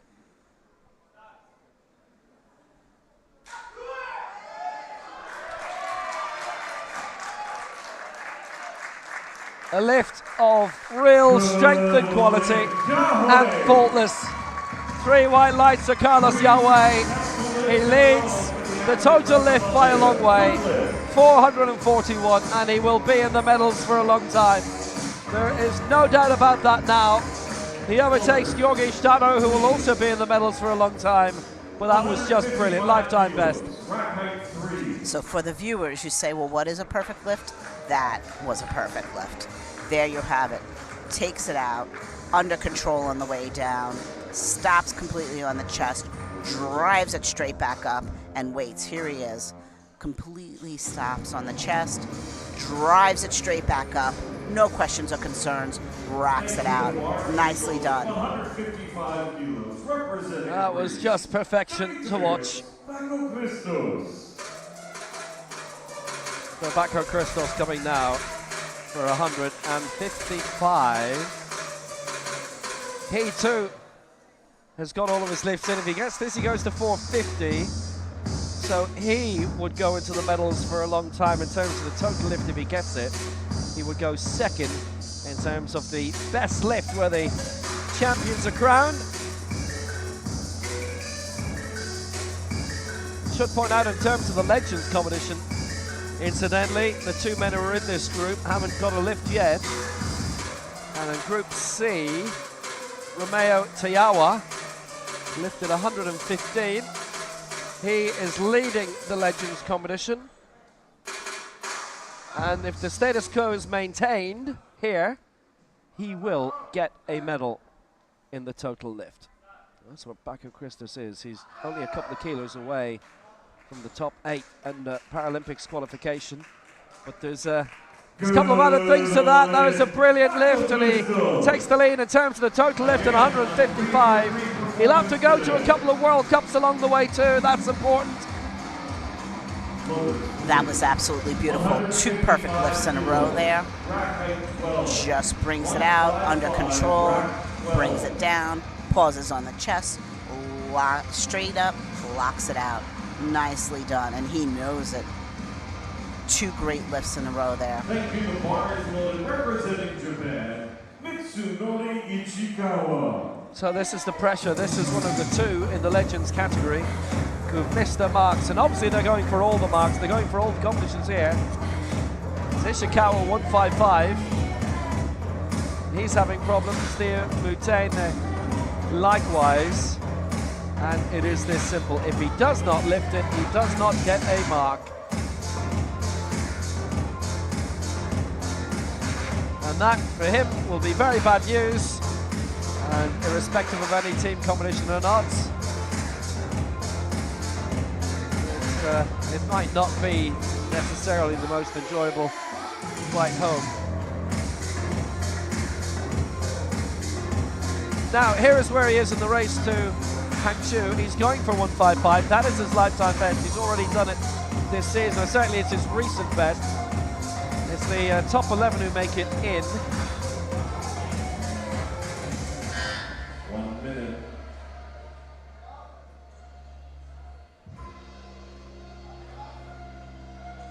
So 155, this to get on the board. He would go into third position. Maka Christos has already just lifted this, and he's feeling 156 is not worth going for. He's really struggled getting this 155 in. And it just feels that this morning, at least, he's just come in a little too high.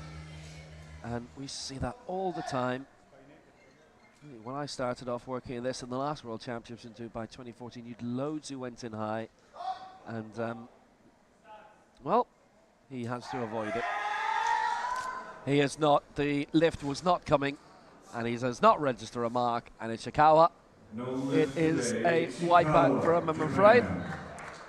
Super disappointing, and very grateful for great spotters that could catch that bar as it started to descend on his ascent. That's just disappointing day for him. He's really going to have to go back and take a look at what happened. There are so many factors that could be affecting perhaps how he ate, perhaps the travel over. Did he get enough rest? Did he get enough hydration? There's so many things that go into an attempt. It really is just not lifting a bar up and down. And you see he's just completely stuck there. Valiant effort.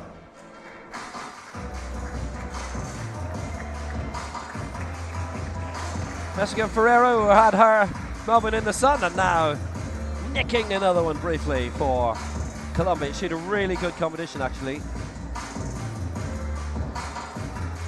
Obviously, she had her event days ago, but here to support the team for the rest of the time. Teams are all still here in full. Now, the smaller teams, obviously, if they wrap up early, they can go early. They can stick around for the team competition if they wish to. Adnan Nur Saeed, 156. He got 150 last time out. Maka Christos and Yahweh lead the total lift. But this man can leap above both of them in terms of the actual best lift.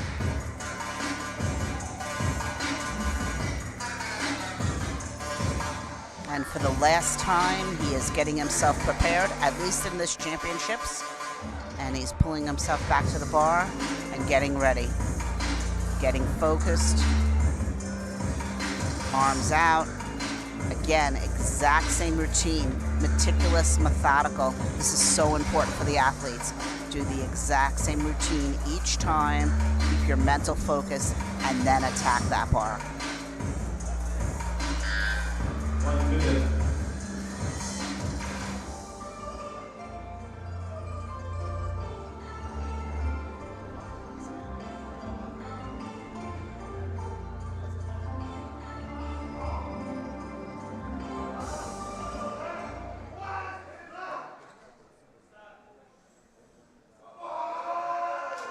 Nur Saeed, 156. He's been working very hard to keep that even. Didn't happen. Really, really struggled with that, and he has topped out tonight. He added 6 kilos onto it for a new lifetime best. Nur Saeed does not get it. Yes, there was no doubt. The left side just had such a struggle, and the right side, even though seemed more powerful, he could not make the compensation on the left. You see, he just slows down on that left side. The right continues to move, and it's a no lift. Valiant effort. The bar is loaded, representing Azerbaijan, Ceyhun Mahmudov. So it's Ceyhun Mahmudov then. You see how the crowds build here. You come in at 9:20 and it's reasonably empty.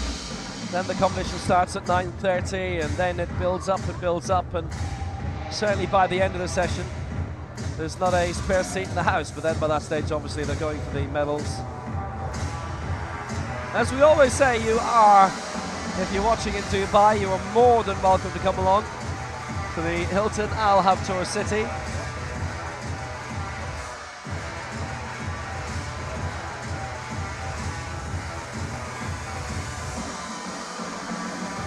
Lots of World Cups coming on. I know Veracruz actually got really, really good crowds. The opening ceremony here was crammed, but the venue at the World Trade Center in Veracruz was massive, and it was utterly thronged for the opening ceremony. And crowds stayed right good there along the way. They had a big Powerathletics Grand Prix the week before, the Xalapa Grand Prix. That is the region that Veracruz is in. And, well, we saw a lot of the best of the America's lifters there. It's great competition. Due to be another World Cup held in the country of Mexico next year. So, Mamedov 158. This to be the heaviest lifter so far. And I'm afraid, again, he hasn't got it. Yes, same issue on his second attempt. The middle referee gave him the same press sequence purple, but he did well on the sides. Unfortunately, this time it was evident that he was lagging behind on the left side. The right side locks out, the left side follows so shortly after, but still not. The bar is just completely uneven. Nice try. Well, we've got 3 lifts to go in this group. The bar is loaded, representing Turkey. It's a good time for a nice soothing drink.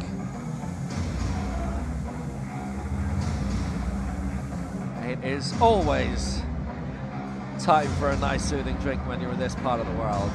Serkan Çakmaz going for 163, having missed 160 last time. And he looks like he's feeling confident. He came out with the #1 showing, and he's coming to attack this. And you can tell he's confident, he's pumped up, he's ready to go. Now he's got to rein all that in and take that confidence and push it into moving this bar technically accurately. The man from Antalya. So silver in the European Championships last time out, and he did leave the last World Championships in Tbilisi with a medal, a team silver, which was fantastic.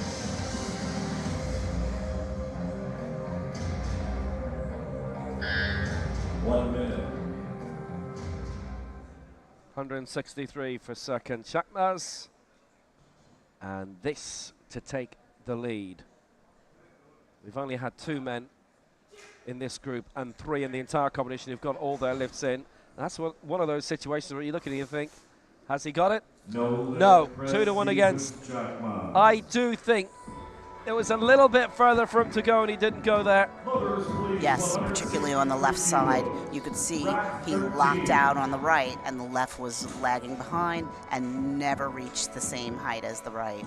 Here he comes straight up, and you look at that, you see the right side is higher than the left. And even though he has uneven extension, we know that he can press it further. Therefore, no lift. Nice try. Thank you, the bar is loaded, representing India. So we've got 2 to go. Manish Kumar going for 163. This is a nice climb. This is a lifetime best, without a shadow of a doubt.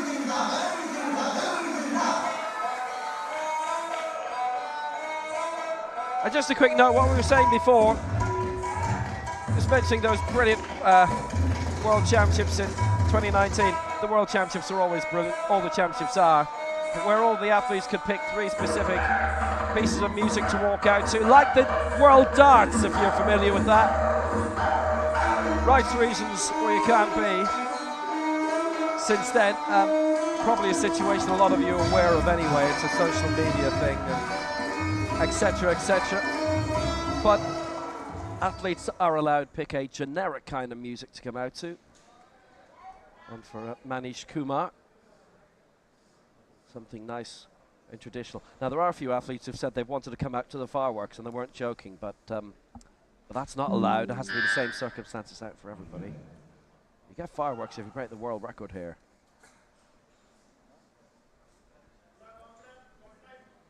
$163. Taking his time, really preparing. He's got plenty of time. Doesn't need to rush.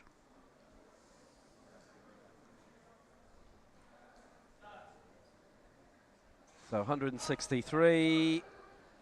Well, he's punched through well, and he has compensated for the lift, press sequence, Kumar. for the little unevenness at the start, and maybe overcompensated. Floaters, please.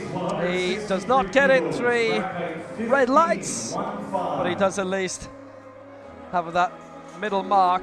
Manish Kumar of 157 with his second round. The others were missed, and that's where he ends up. So here he comes down, nice and straight on the chest, drives up, and the bar actually shifts towards the back of the rack and locks out unevenly. So that's going to get you reds, unfortunately. That's a lovely looking singlet, and if I didn't know any better, that would have come from a different country with the same colours. They've got lovely orange uniforms as well, de Côte d'Ivoire. So 163, he's missed his first 2 attempts, so he's got to get this. He has got to get this. He'd go into the lead as well going into Group A. He would get into a strong position in terms of the Legends competition. He would win a medal in it. Got to get this. He will leave Dubai with silverware if he does. And he will leave with our best wishes if he doesn't. 163 for Alidou Diamutene.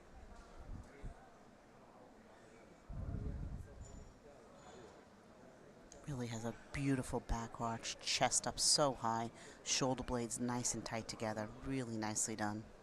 Nice setup. Well, this is it. 163 for Diamutene. He stayed around the same mark, and that is no lift. All 3 against him on the press, and unfortunately, he does not register a mark, and there are 3 in this group to which it has happened. And for those of you watching live on the Paralympics YouTube and the World Powerlifting Facebook, just retune. We'll have a different broadcast for the A group, which comes along in 10 minutes time. And he actually didn't even touch the chest there. Goes straight up, just tries to drive, doesn't have the energy. Nice try. Yeah, there were 2 votes against him in the chest as well, which would have eliminated it, but all of those votes come at the end of the lift, so it's not the case that they're pressing the buttons throughout it, just right at the end. What a peculiar morning. More misses than hits that time. 11 good lifts out of 30. And in around about 8 minutes time, we will have Group A. Group B has Manish Kumar leading for India on 157, Demetrius Bakakristos in second on 155, and Yair Mamedov third for Azerbaijan 153. Leading the total lift, Demetrius Bakakristos on 450. Carlos Yahweh of Colombia, second 441, and you saw just at the bottom in third 414, Georgi Stano.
Attention coaches. No more And changes here allowed is our for the field. first attempt. No more And what a changes. field. Just about all of them major championship medalists. Most of them are champions of one form or another.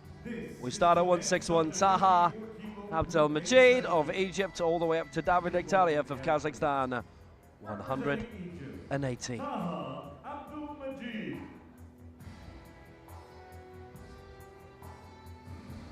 Here goes Taha Abdelmajid, a world championship bronze medalist, but also the African silver medalist last year in that excellent event in Cairo. Next up, Choi Kyun-jin of Korea. Now his lifetime best is 157 and he's going very high for that straight away. Ajnati 155 is his lifetime best and he's looking to smash that straight away. Well, coming through for China, world silver for Yang Jinglang. Representing Vietnam, Nguyen Binh An. Here is the African champion, the Legends World Record holder in lifting that crown in Cairo, Roland Ezeruke, and he holds that Paralympic record as well. For Vietnam, Nguyen Binh An. Joao França Jr. For France, Axel Bourlon. Joao França Jr., the America's record holder, going for 163 in this opening round. But obviously, what a lot are declaring early for, they may not be going for. Another America's record for Bruno Cara and a multiple amount of medals. And David Ektaliev in the opening round is going for 180. I'm not sure there's a darts call in us to that today. We'll do our best. Ektaliev coming up shortly for Kazakhstan. And that is the group at 54 kilos. Lulled into a false sense of security. The last few times I've worked here, it was last December for the World Cup. A couple of years before that when the World Powerlifting Championships were held here in late November. Keep forgetting how dry the air is here. Very easy after a few days of commentary to get nobbled here.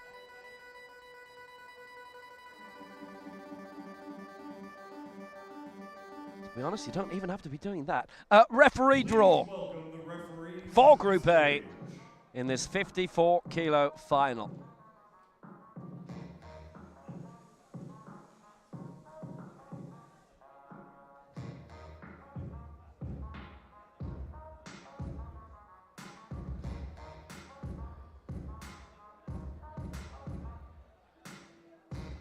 So our referees for the ultimate group, Group A of the men's 54 kilos. And normally we'd say, wow, this is where the medals are decided, but it may not be.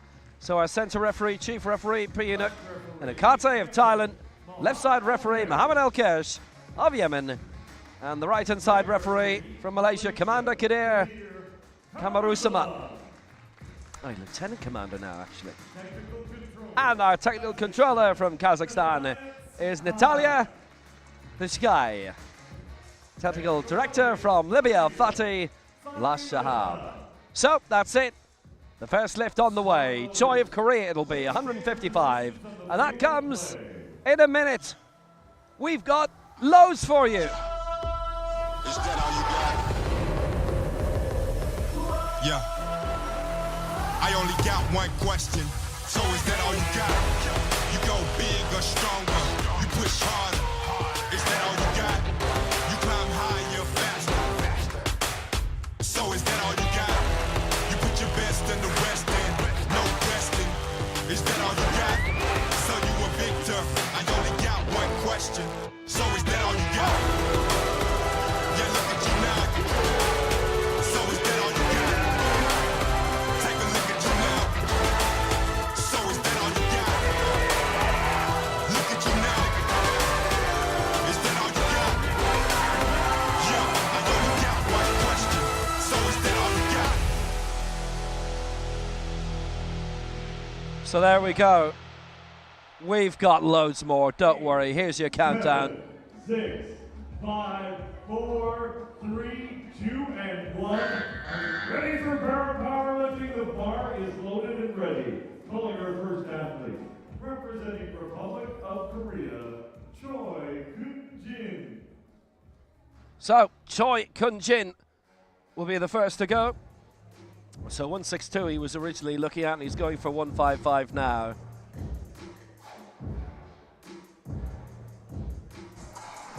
And 11th place for him in the World Cup here at the end of last year, where he lifted 120, but he's a man who can weigh way, way, way beyond that. He's got all of the talent as Choi Jin-yun. And in his last major championship, it was 10th place overall in Pyeongtaek in the Asia Oceania Championships, won by Katab.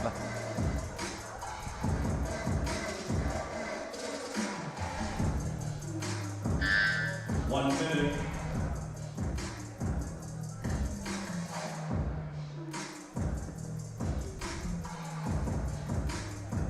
Getting strapped in, getting his mental focus prepared, and laying down and getting ready to go.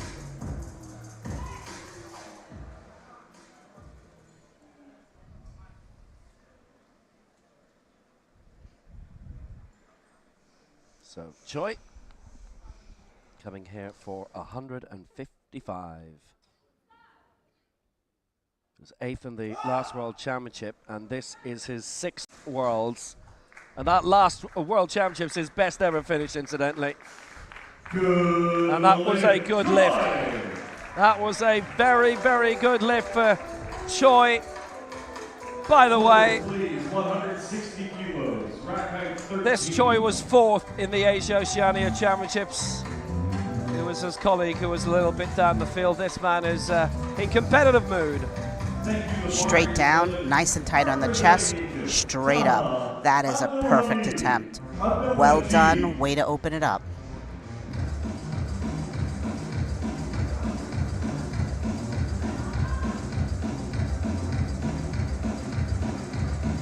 So we go on, and we go on with Egypt and Taha Abdelmajid. So it was silver for him in the African Championships in Cairo last year. It was a really good campaign by him. He was just edged out in the end by Roland Ezeruke, who we'll be seeing very, very shortly indeed for Nigeria. And trying his best, obviously, in what is a very, very tight field. I was commenting actually a couple of hours ago how little it was in terms of weight in early round attempts. Now that's changed a little bit in terms of some of the early pace setters in Group A have aimed a bit low, whether that's based on what they've seen earlier this morning. It's opened the door for them to start low. They're not going to get lost in a whole lot of competitors leaping up from the lower groups. So it's 160 for Taha Abdelmajid.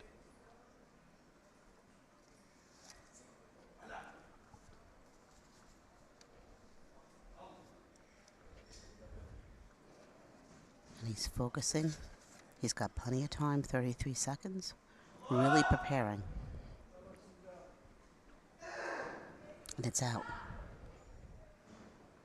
160 for Abdelmajid.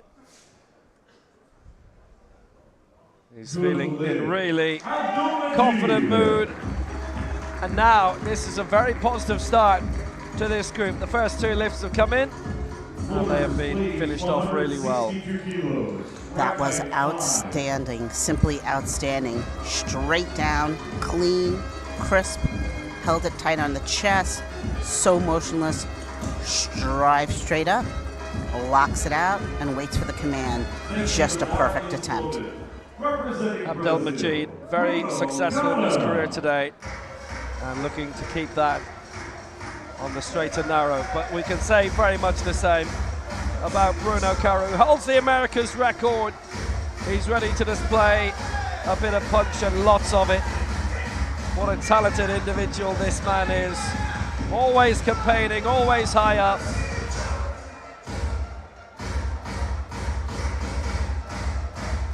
Bruno Cara, even though he's wading in with what is the third lowest attempt in this, he will not be far away from the medals. He's been crowned Brazilian champion again this year, and he actually came over here late last year for the Dubai World Cup, the Fazal World Cup, and he came away with a silver medal and probably loads of spot prizes in the raffle as well. The American silver medalist, the reigning Pan Am champion.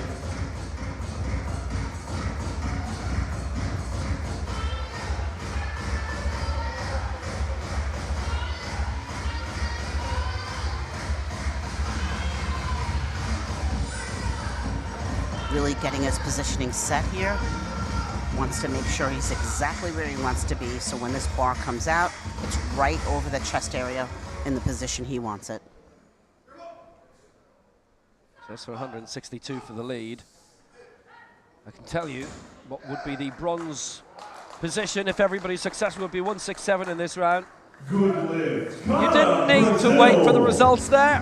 When you know, you know. And Bruno Cara definitely did. 163 kilos, rack 12. He sure did. He knew he executed it just perfectly. Straight out, crisp and clean, just like the lifter prior. Straight down, held on the chest motionless, straight up, drives it. You can't ask for better lifting than these two. Nicely done. Junior Brazil. Well, that was exceptional. And this man is also exceptional. And he is also Brazilian, and he's also an American records holder. It is João França Jr. He also reigning America's and Pan Am champion. He's won the last two America's titles, the Pan Am Gold, along with Cara, different weight divisions. In Lima last time and in 2019. Sixth in his last two global competitions, coming in 2021.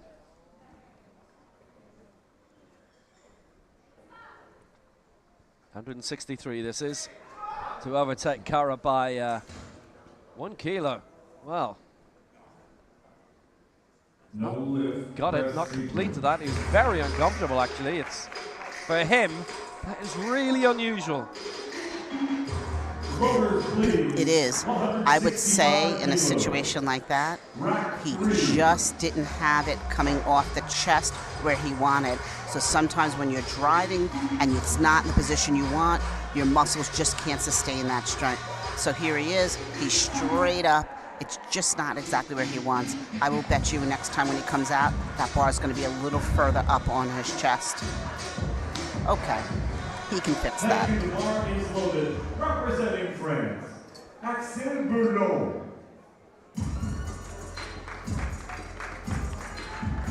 Axel Bourlon coming in for France now. 159 is lifetime best, and he's looking to add 6 onto it straight away. Now that is confidence from this man, and nothing else.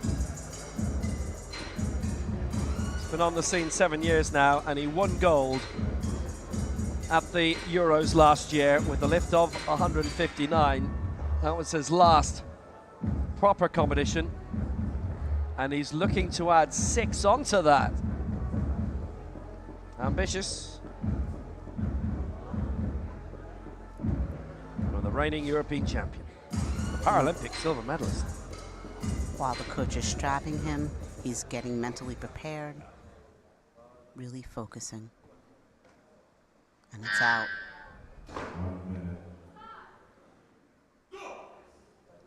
Well, here he is, wading in at 165. Obviously, in his class, he doesn't need to get the bar very far up, but still needs to keep it clean.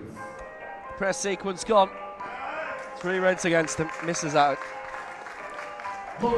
So, although he may not have even extension, meaning he won't lock out the same way on right and left. It does need to come up evenly. And we see the bar on the right comes up well lower than the left. And he locks out completely unevenly. And that's why he gets 3 red lights. He needs to go back, concentrate, focus, and come back out and fix that.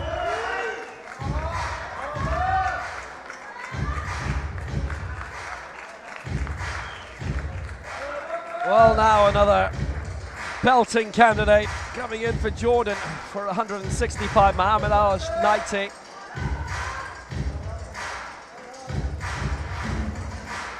This for the lead after the couple of misses we have just seen. Now, no lift in the Fazar World Cup, which was at 159 he was aiming for. He was going for a record there, I should tell you. Did then come back and take the bronze medal position behind Iktariev and Bruno Cara. So 165 his target here, which would be a lifetime best. 159 is what we have for him. So, Al-Naiti, World Junior, West Asian Games silver medalist, but no mark in his last World Championships 4 years ago. And Issa Hilal, the national head coach of Jordan, is on stage with him.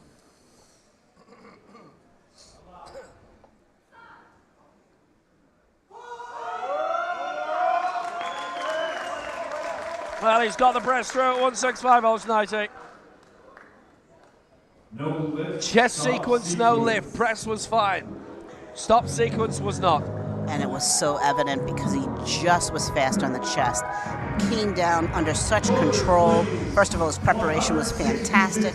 Came down so controlled, but just touched and went on the chest. You must stop, a discernible, a noticeable stop. And he comes down, glances on the chest and goes, and that's just not enough.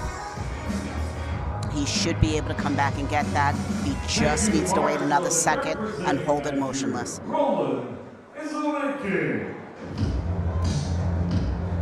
So coming now, it is the African champion at great glory, coming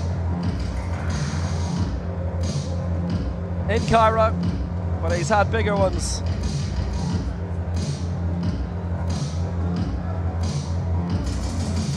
The Paralympic record holder, African champion, the former World Paralympic and Commonwealth Games champion. Paralympic gold, Rio 2016.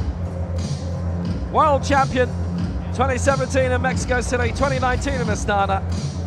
Commonwealth Games gold in Gold Coast, appropriately 5 years ago. And the 3 in a row, African champion. So he means business. 166. There are still 3 more attempts to come in this opening round. Heavier than that.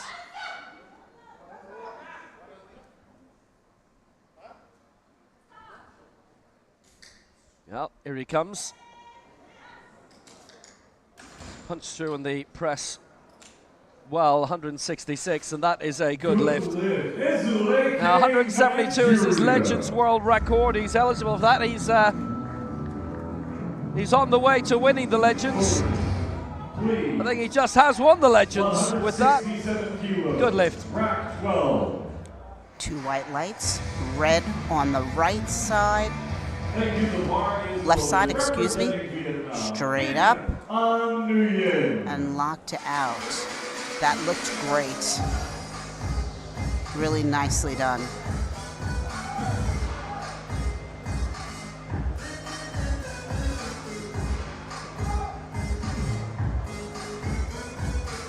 Nguyen Binh An coming up for Vietnam.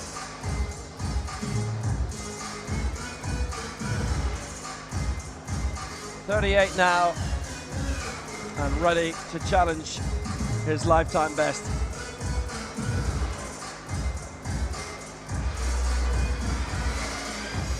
And you notice he's tightening his wrist wraps but he is taking the thumb rings off. That's part of the rules. You cannot leave those on your thumbs. The Southeast Asian Games champion, and now third in the race to the Asian Para Games. 1 minute. Gold last year in solo in those Southeast Asian Games. Gold this year in Phnom Penh. Mr. Reliable. Gwen. Vietnam. Asia Oceania champion. Good lift. He's pulled it out of the fire again. He's the reigning Asian Games champion as well. That to defend in a couple of months' time in Hangzhou. And he has done it, and he leads here, 167. Absolutely perfect.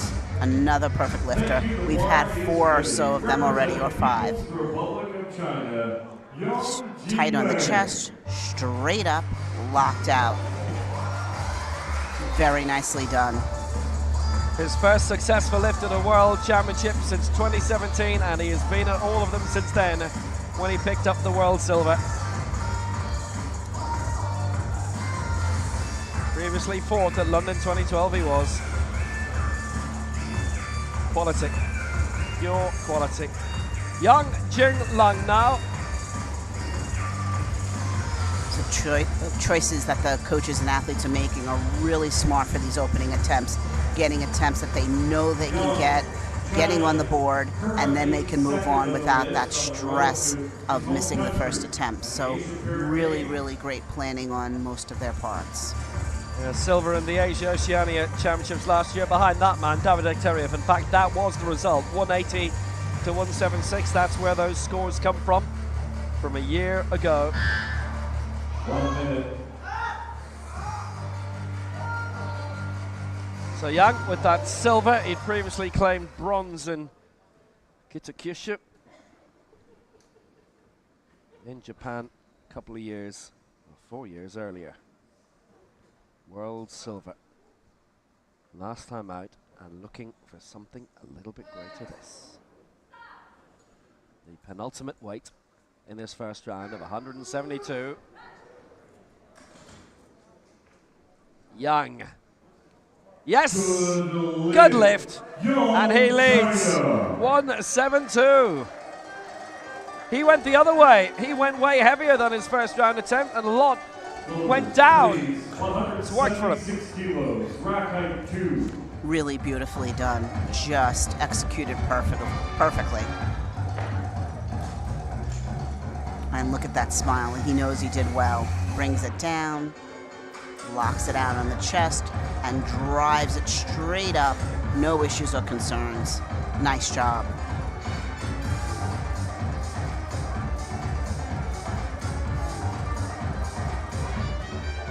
Brilliant, brilliant, brilliant. One more to go. And it is the reigning Asia Oceania champion, the reigning world and Paralympic champion, David Ekteriev, coming in from Kazakhstan. What a 2021 he enjoyed. His 3rd World Championships it was then, his 4th now. Gold in that for the first time, and gold in what was his first ever Paralympic Games. Silver in the last edition of the Asian Games, and he is the reigning Asia Oceania champion from Atbazar, coached regularly by Adnan Jabrilov.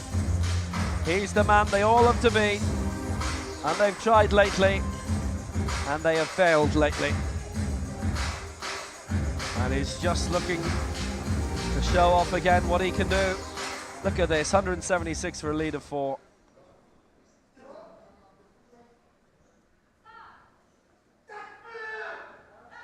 He's got that through at 176. Good lift, and David Ekteriev leads.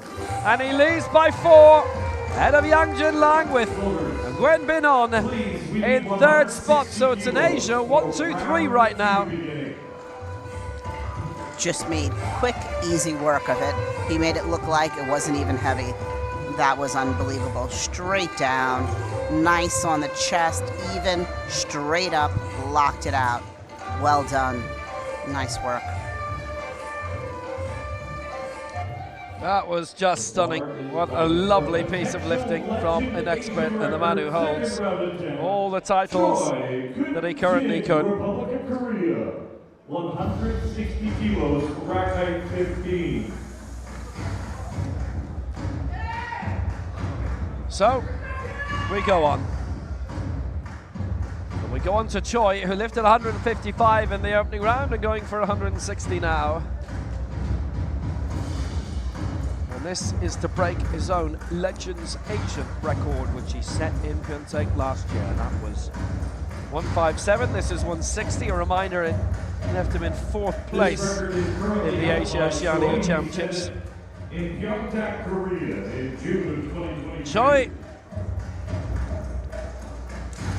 former Asian Games bronze medalist.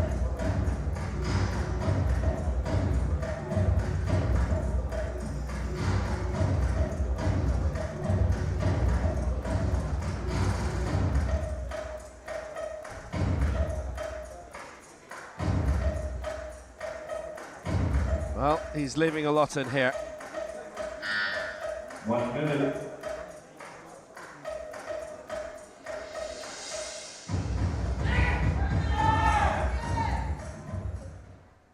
Such a brilliant, talented athlete. He's had such a career, and this to add his name a little bit bolder into the record books to mark his, to beat his own mark. And this for 160. Choi Kun-jin for Korea.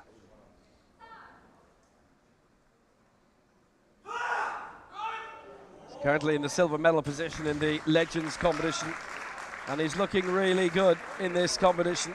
That is a good lift, 3 white lights. Marvelous by Choi. Right to be joyful. He is 7th in the best lift, and he is 2nd behind Roland Azaruke in the Legends competition. That was simply incredible. Just incredible. Just a beautiful lift. So technically accurate. It was unreal. Straight down, locked on the chest, straight up, driving, no question or concern, and locked it out. That was great.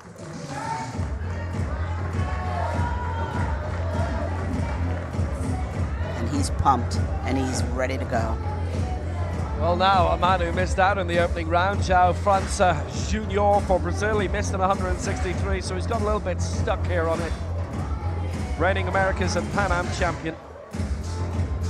As is Bruno Cara, it's worth pointing out, in a different category.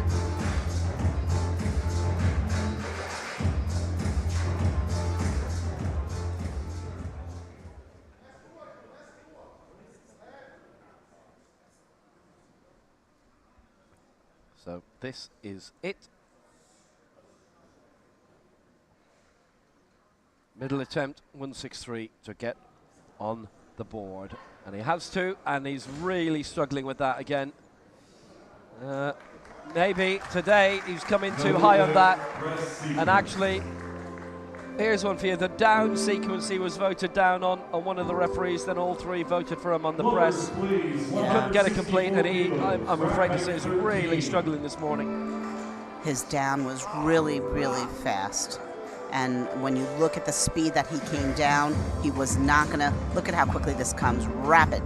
And then you're going to almost bounce off your chest and not hold it for the amount that you need to, and then consequently just have a hard time pressing it up. So everything about it needs work. He can do it. He must slow it down on the way down. He's going to have to dig really deep because now he's missed the first 2. Really hard to come back. He's got to put those out of his mind, come back, refocus, and slow it down on the way down to start with.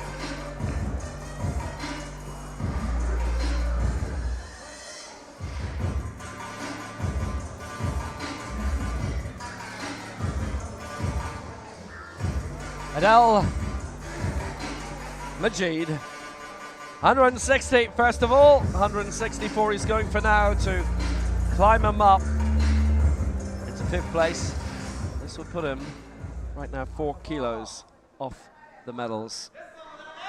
The African silver medalist last year, world bronze in 2010, Paralympic bronze in 2012, and 4th at the last Paralympic Games, as well as that in Tokyo, and a world bronze last time.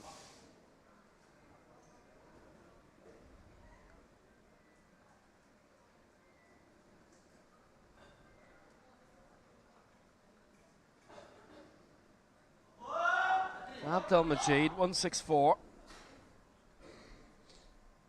His middle attempt.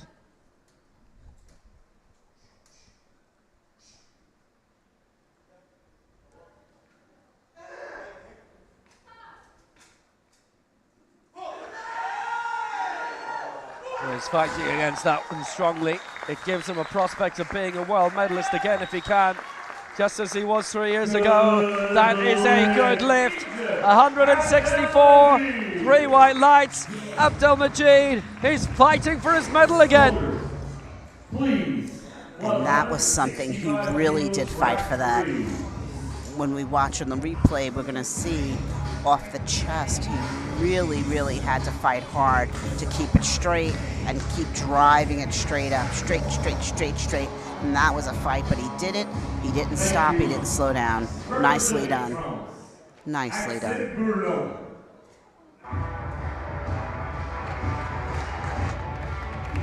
So, Alex Bourlon, the European champion. All of the champions are here. It is, again, a cavalcade of the best in this division. I don't think there's actually anybody who physically could be here who isn't here. All of the continental champions are here. World and Paralympic champion, even the Southeast Asian champion, which isn't always a given. The Asian youth champion is here.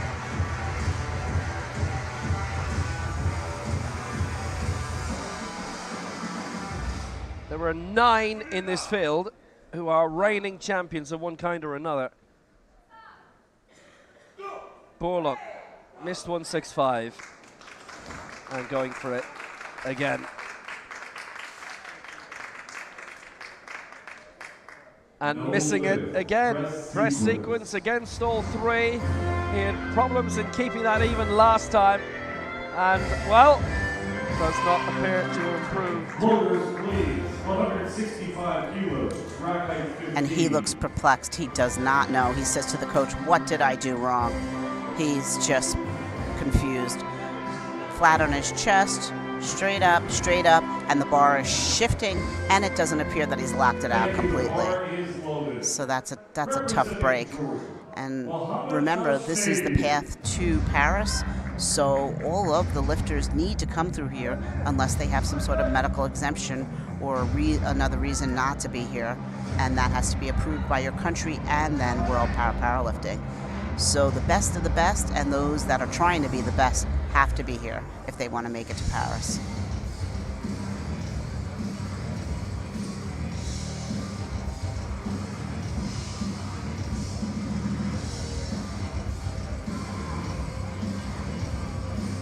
Mohamed Al-Shnaiti, he's missed 165, going for it again.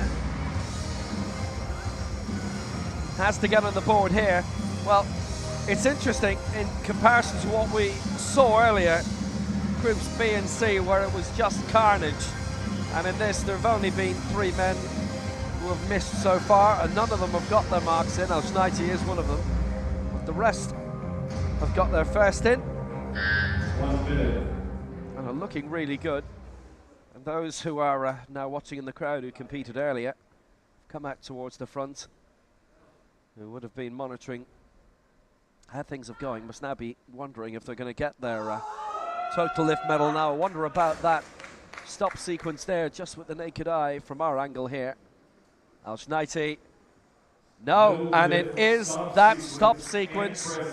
It looked like ships passing in the night from where we are, and also the press sequence, by the way, has come up from those same 2 referees. 166 kilos. So Rack 5. we know what Rack happens on the 5 chest when please. it's the stop sequence. What I'm curious to look at, it almost looked like he racked it before the referee said rack. Let's see what happens. He stops, barely, presses it up, and we can't see it on the replay, but I am almost positive he put it back in the rack before the referee, the technical official said rack. He's got to clean up those small errors. A record for the continent of the Americas. Well, now his reaction suggests that something silly happened there, but it is worth remembering that he'd already been voted down in the chest sequence anyway. If you go back onto the rack too quickly at the end of the lift, that does go under the press sequence. You start too early, it comes under the body sequence, so it would tally, certainly. Bruno Cara looking to break the Americas record that he holds by 1 kilo, up for 166. This is where he is in the race to Paris. It is some race. Look at those names. And they're all here.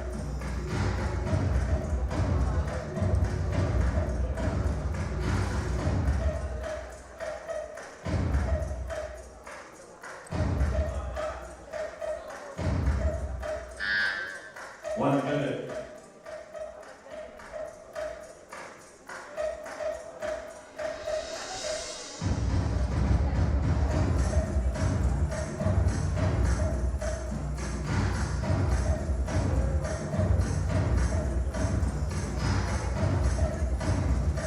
He's getting strapped in by his coach. He's really prepared, revved up, ready to go. Cara 166. He is just a great campaigner. 166 now. They've voted against him on the press sequence. 3 down on that. 2 on the stop sequence as well. So he was very confident he got it, but not quite. Yeah, he made fast work of it, but too fast, unfortunately. Came down fast, just glances at the chest, and straight up. So he just needs to stay a second longer on the chest. He'll come back and get that for sure. Roland Enrique.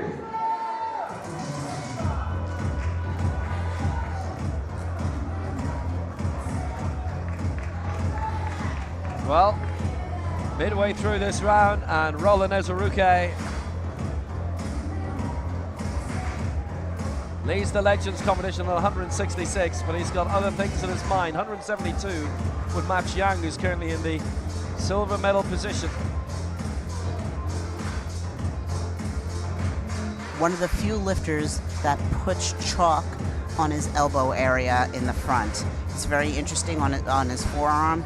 I don't know if he sweats too much or what, but he's one of the very few lifters that does it, and he does it each and every time he lifts. The 3-time African champion, including in Cairo last time out. That gold in Rio in 2016, the peak of his career, and he had won the 2 world champions succeeding that, 2017, 2019. He's away here at 172.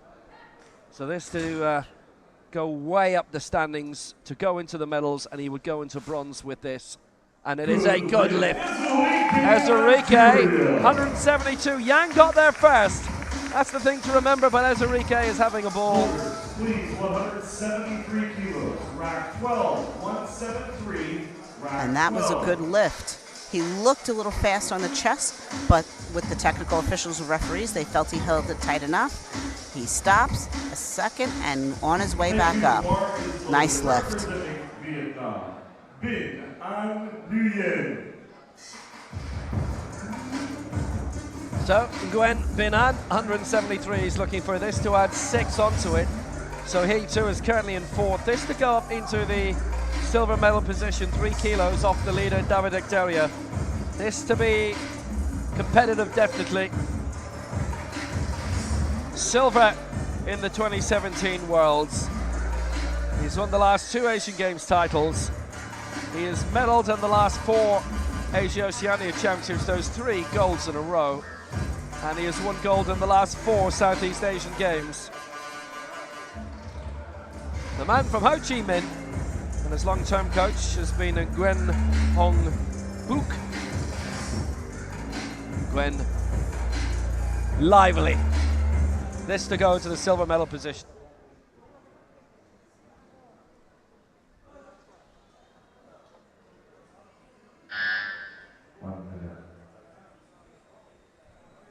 Will he be beaming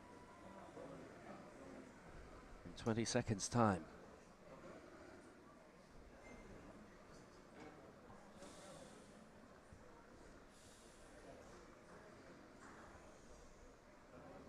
When Binan, 173, he's having to be very careful with this. But look at that press.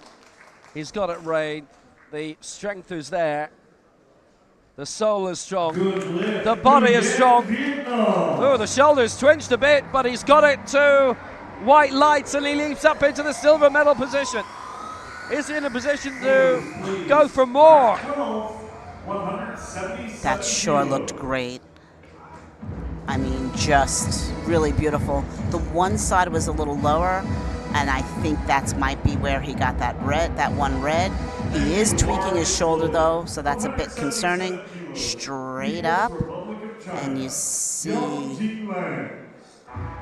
yeah, so let's hope he's okay on that shoulder and he could go back and the physio can help adjust him. Very interesting from the first to second attempt. Almost all the athletes that got their attempts went up about 5 kilo. Here's Yang, 177. Now this, an attempt on the lead. So about Yang, he has not won a major championship title before.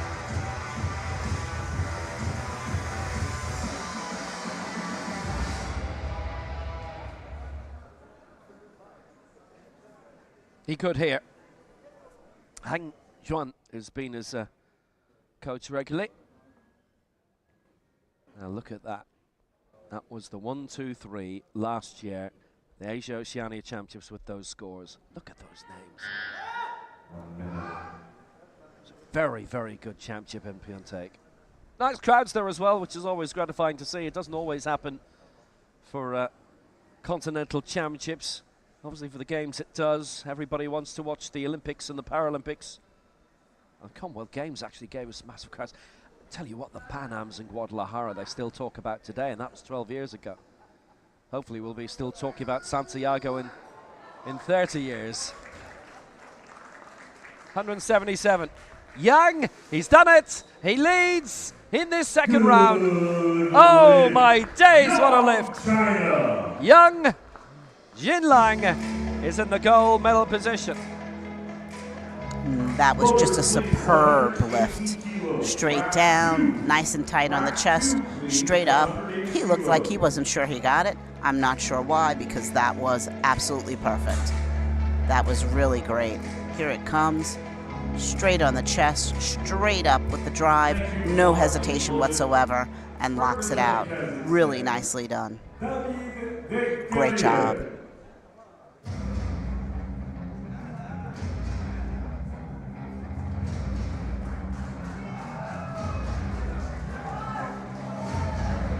Well, this is David Ekteriev, 176 he's got, going for 180 here, and in this division he is the ultimate champion, but he is not an unchallenged champion.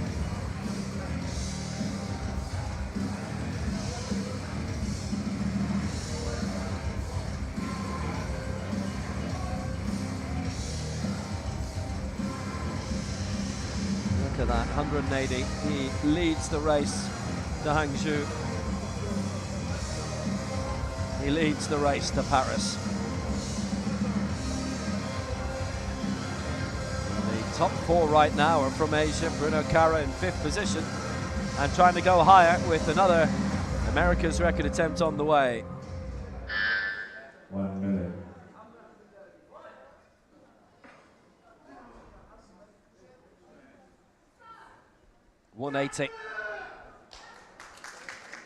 You can see that's taken a bit more out of him, and obviously the fatigue of lifting backstage and being on stage. And that is not gone his way. 2-1 on the press sequence. He misses out, and Nektariev slips down into the silver medal position at the end of this round. 162 kilos. And he does look fatigued, as he should. That's a lot of weight. Let's see what happened here. He comes down on the chest and presses straight up. So the side referees both gave him reds. I'm curious to know if his body position, there was something that we missed here on the replay. I mean, there are referees who'll tell you that it's when you're on stage and they're right in front of you, literally reach out and touch, and it becomes a lot more apparent, even off a TV screen. Legend Asian record set just a few moments ago by this athlete. He's trying to add 2 more kilos. The man who has just set a new Legends Asian record is trying to do the same.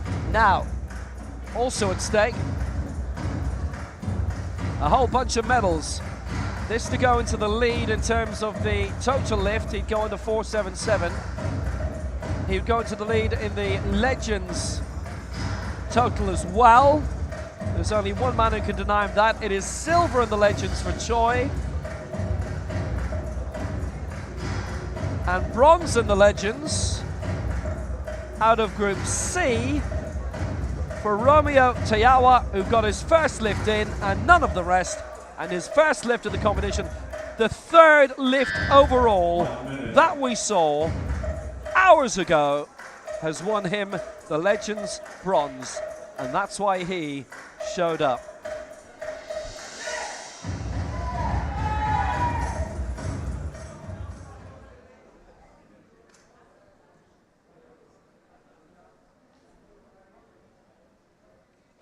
Extraordinary.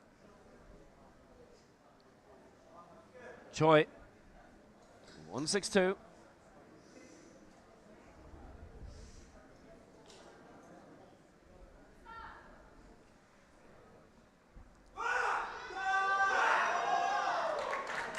Well, he's looked so impressive. He's done his own thing in here. He's not going to climb above 7 with it. He would match Bruno Cara, but he has got his Legends Asian record. It is a Legends silver. He leads the total lift. He leads the total Legends lift. And as it stands, in terms of the total lift full stop, it's 5th at worst. 165, rack 12. He's got it going on. Holds it motionless and straight up. That is just a beautiful piece of bench pressing. That was wonderful. That was really wonderful. It's technically brilliant, and it's why the total lift was brought in. It's why the Legends competition was brought in. And there have been quite a few who've been mentioning for a while it would be great if there was some sort of Masters Championship, even if it wasn't part of the actual Worlds. It is now here. And it's kept so many in the sport. It's really nice to have the Legends and the Rookie and the Elite and break it out, because the different age categories really are significant, and it's just nice.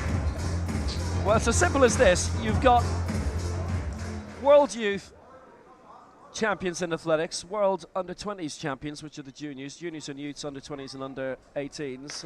Lots of sports have it. You've got an Under-20 World Cup in football, Under-17 in football, so why not in this as well? Agreed. So we do now. Agreed. Here's Joe France, 165. No, he's got, no. He's just, it feels to me he's weighted in just too heavily today, and again, he may not be 100%. We'll learn a bit more about that later. It's not been his day. Unfortunate, he does not register a mark. I agree. It looks like he came in too heavy. He may be able to sustain and do this weight technically accurately, but for today, it was just too heavy for him, for whatever reason. Representing Jordan, Mohammed Al-Shmady. So Mohammed Al-Schneidi coming now. Same boat, different paddle. He's missed his first two. 166 he needs to get a mark, just a simple mark. And you look at what he's won in his career. World Junior Silver 4 years ago. He was fourth in the Asia Oceania Championship, which is basically a world championship right now. The man from Jordan, he's still very young. It's worth pointing that out. He's 21 years old right now. He turns 22 later this year. He can still be at the top in decades to come.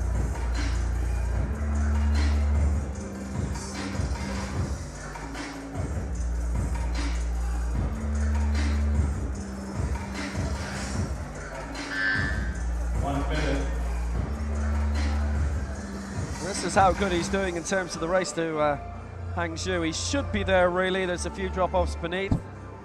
And he's still in 7th place, so he's comfortable.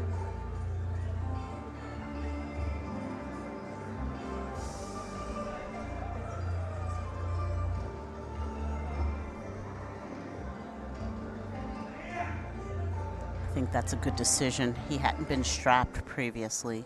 Great decision to strap him in, let him have a little more resistance, and that might help him just stay even.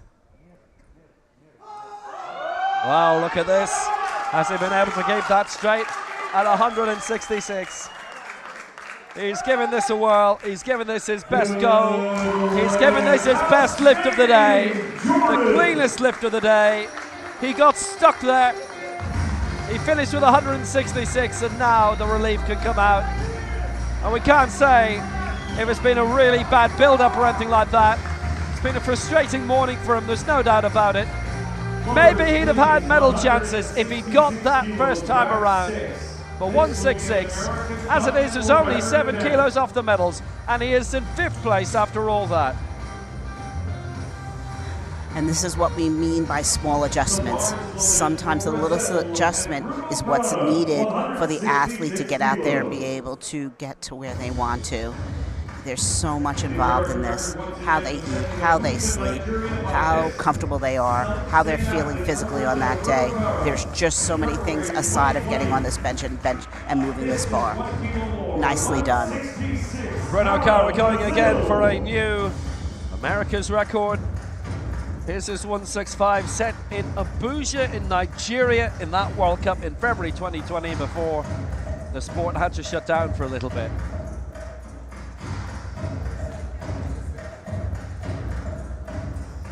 Aiming for another new America's record.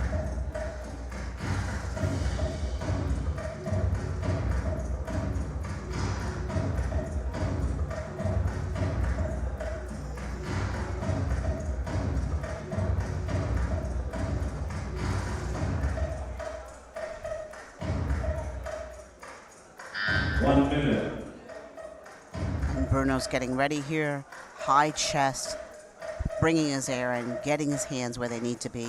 He wants to get this attempt.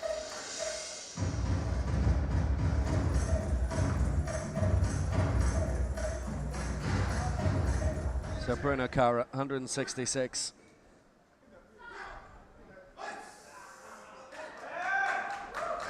Well, let's see if he's done what he's needed to this time. He certainly has. Oh, it's 2 and against. 1 on the subsequence and 1 on the press. And, well, whether that's a philosophical reaction, I think it is. They can challenge it if they want to. I doubt they do. There's not a medal at stake. Ah. He was pretty fast on the chest there for sure. And you see he doesn't lock out evenly either. And even though he has uneven extension, he can lock out further on the one side. So there you have it. Yeah, but it's one of those vagaries again. Now Axel Bourlon is coming. 2 of the referees, 2 of the 3 thought the press was fine, and 2 of the 3 thought the chest was fine. And if only for him, it was the same referee who marked him down in both, but it was not the case. And them's the breaks. And Axel Bourlon has not had any breaks so far. 2 misses at 165. He doesn't want to get stuck there. This is for 168. to go into 5th position. And this is a case of sometimes the athlete feels like there's not enough weight on the bar. They just need a little bit more weight to ensure they're holding it tight on their chest, to ensure they're driving straight up. And so sometimes they put a little bit more weight on for that reason. So here he is. Big moment. Bourlon, the European champion. He has the experience. He has not registered a mark yet. And not here either. And all 3 on the press. Doesn't get it, so he doesn't get a mark either at this World Championship. And if he scored early on, if he got that 165, there is a lift challenge coming here, and it's changed for this World Championship. The referees watch back and review. Each referee that pressed red will now have to watch the lift again. So they're watching the weight again to review it, to see if they're happy with it or not.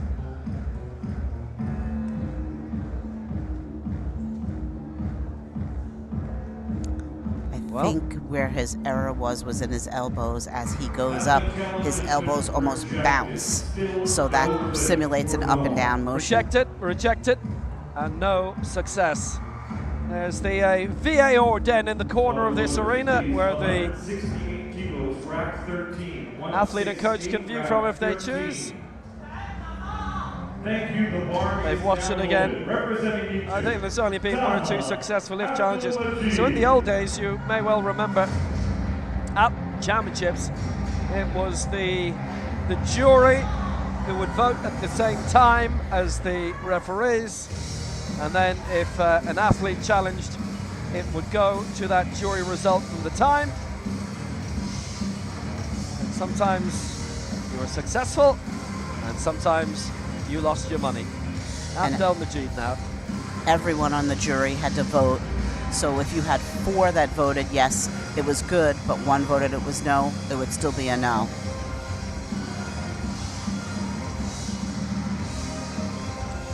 So 168 for Taha Abdel Majid. He will not go into the medals with this, but he would take the lead in terms of the total lift. He would go to 492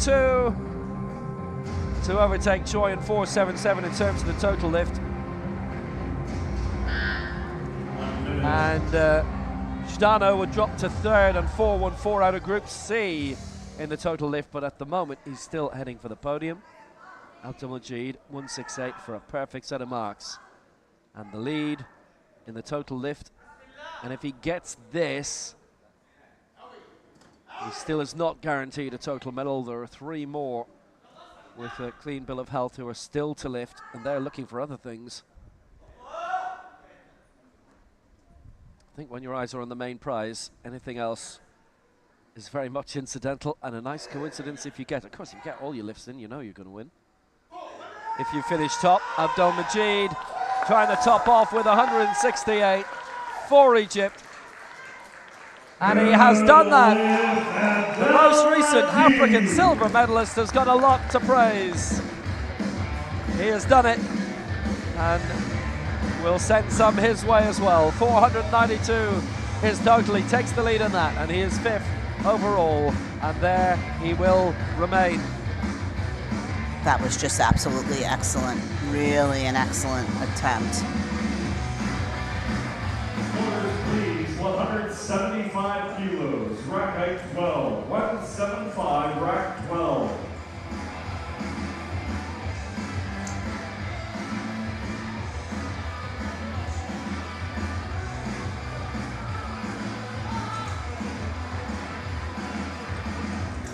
Oh, superb.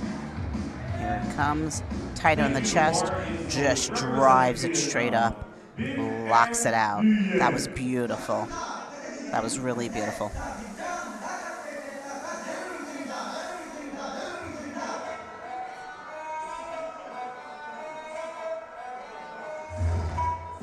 Nguyen Binan has cleared 167 and 173. He is in the bronze medal position. Now this, to make that bronze a little bit more secure. However, Roland Ezeruke of Nigeria is going to try and leap from 4th, where he currently is, above everybody to go into the gold medal position. So it's not in Gwen's hands as to whether or not he will win a medal here. However, in terms of the total lift, if he gets this, he will win a medal, as he would go to 5.15. Look at all that talent. And it's right here on this stage, right here, right now. Gwen, the reigning Southeast Asian champion. He's won the last 4 in a row. Pretty sure that's actually when he started, so everyone he could have won, he has won. Solo last year.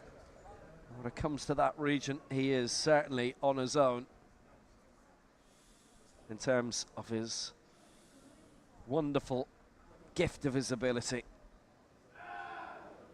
Nguyen for Vietnam, 175, which he has raised. And how good was that? Oi, oi, oi, the press, 2 against, he doesn't get it, he doesn't get it, and that'll make that shoulder hurt even more now.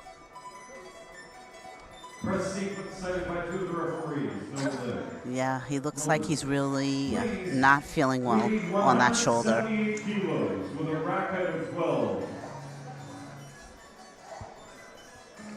Let's see, he comes down, nice and tight, goes up, and locks out one side before the other.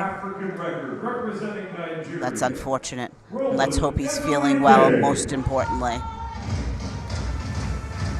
The legend world record is held by this man at 172 kilos. Well, not only is this an attempt at the Legends Gold and the Legends World Record, this is an assault on the ultimate gold medal to be the world champion. Again,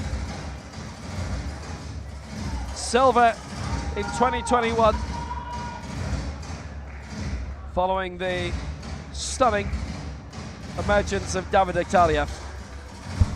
He won the 2 world titles before that in Mexico City in 2017. Oh, what a great venue that was, incidentally. 2019 in Astana, and for different reasons, what a great venue that was. The Expo Convention Center. And prior to that, the 1968 Olympic Basketball Stadium, used now in the NBA G League for the Capitales. Can this man expand on his powerlifting capital and produce a gold? Right now he can. He'll get a medal. It is a Legends World Record. He wins the Legends title. And right now he will be world champion for a 3rd time. That was incredible. Wow. Wow. And he didn't even look like he was working super hard with it. That was unreal. Ezurike takes the lead in the total lift as well. It will be a silver at worst for him. And in terms of the best lift, the world championship at worst, a bronze. Straight down, locked on the chest, drives it straight up. No question or concern. That was beautiful. Really textbook perfect. If someone wants to know what a good bench press is, some of these perfect ones are the ones to watch, and that was certainly one of them. Yang, 179, going for gold, currently in the silver medal position. He has never been a major championship gold medalist. Bronze and silver in that order in the Asia Oceania Championships. Silver in the 2021 Worlds in Tbilisi for his first global medal. Yes, there is the prestige of being the top man on the road to Hangzhou. Seeing where he lives, he'll get there first anyway. But this is about being world champion for 179. Yang Jinglang. 1 minute.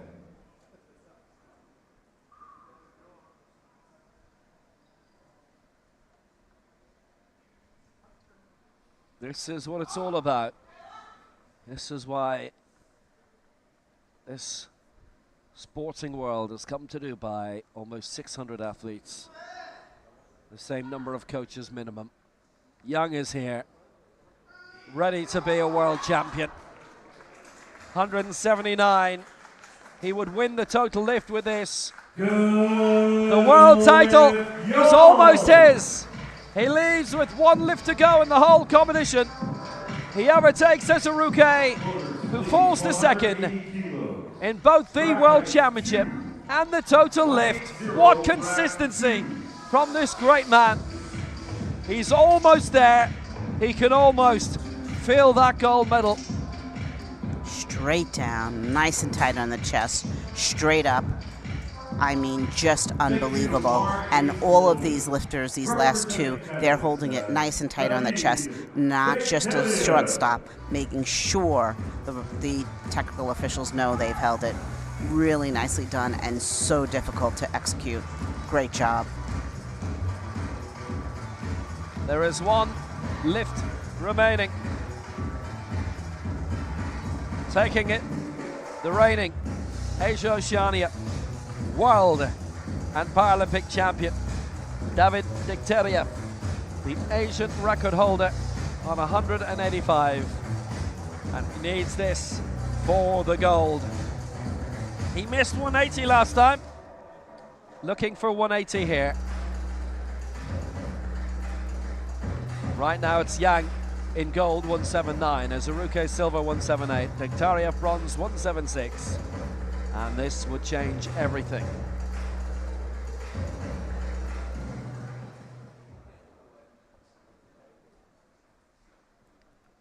This is the moment. This is what the entire morning has been about here after 3.5 hours of competition.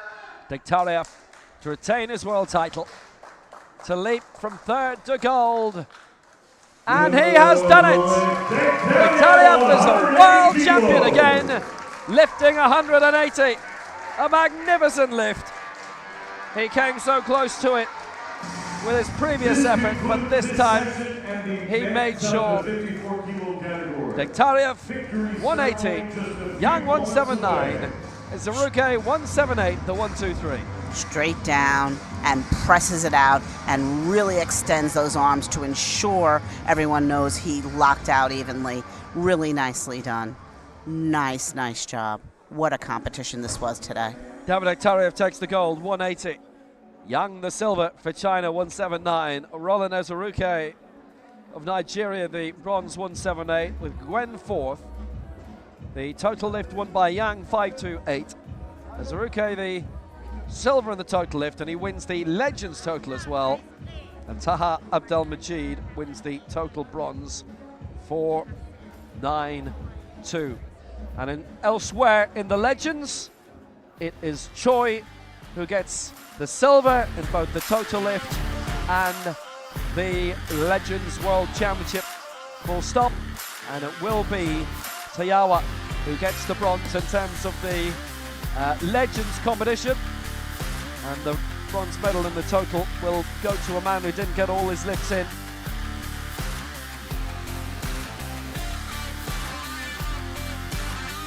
And actually, it's out of Group C again. And Tayawa. Stay with us. Victory ceremony on the way. That was a real epic.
54 kilo category.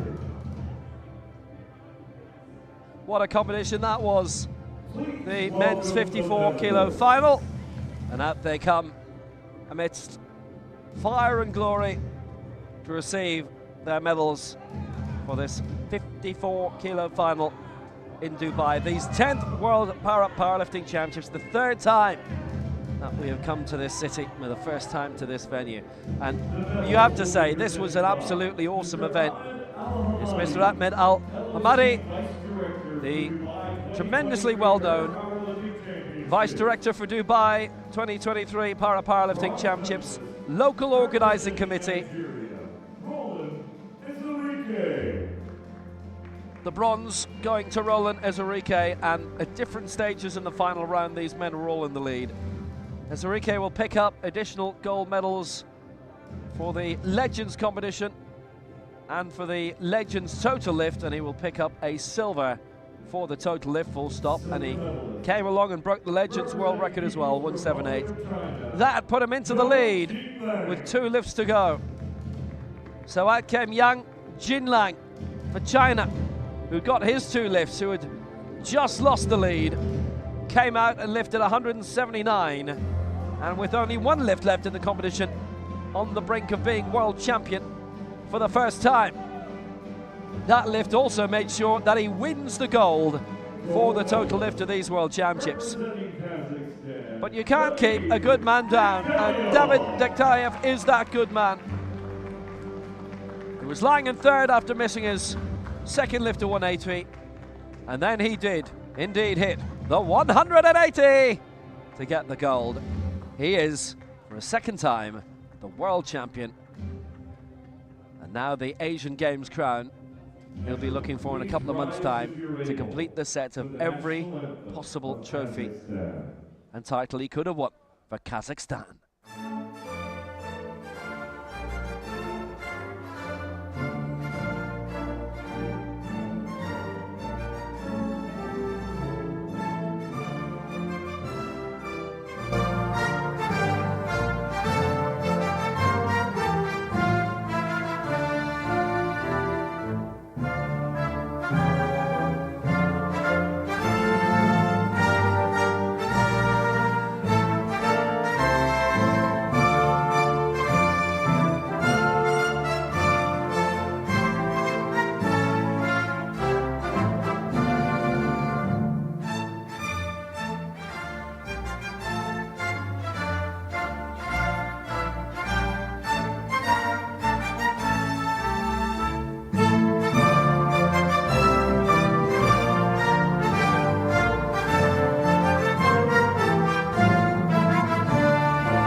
Congratulations. A wonderful result.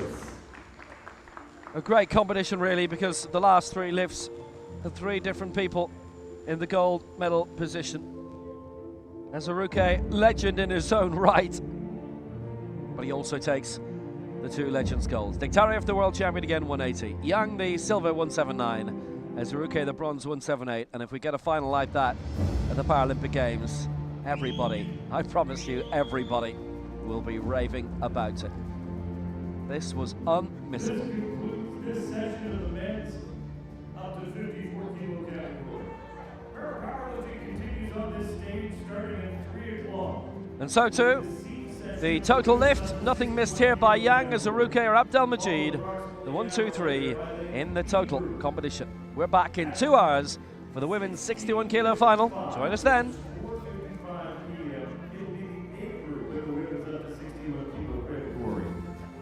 Then, at 6:15 p.m., the men in the up to 97 kilo B group lift, followed by, at 19:25, 7:25 p.m., the men's up to 97 kilo category.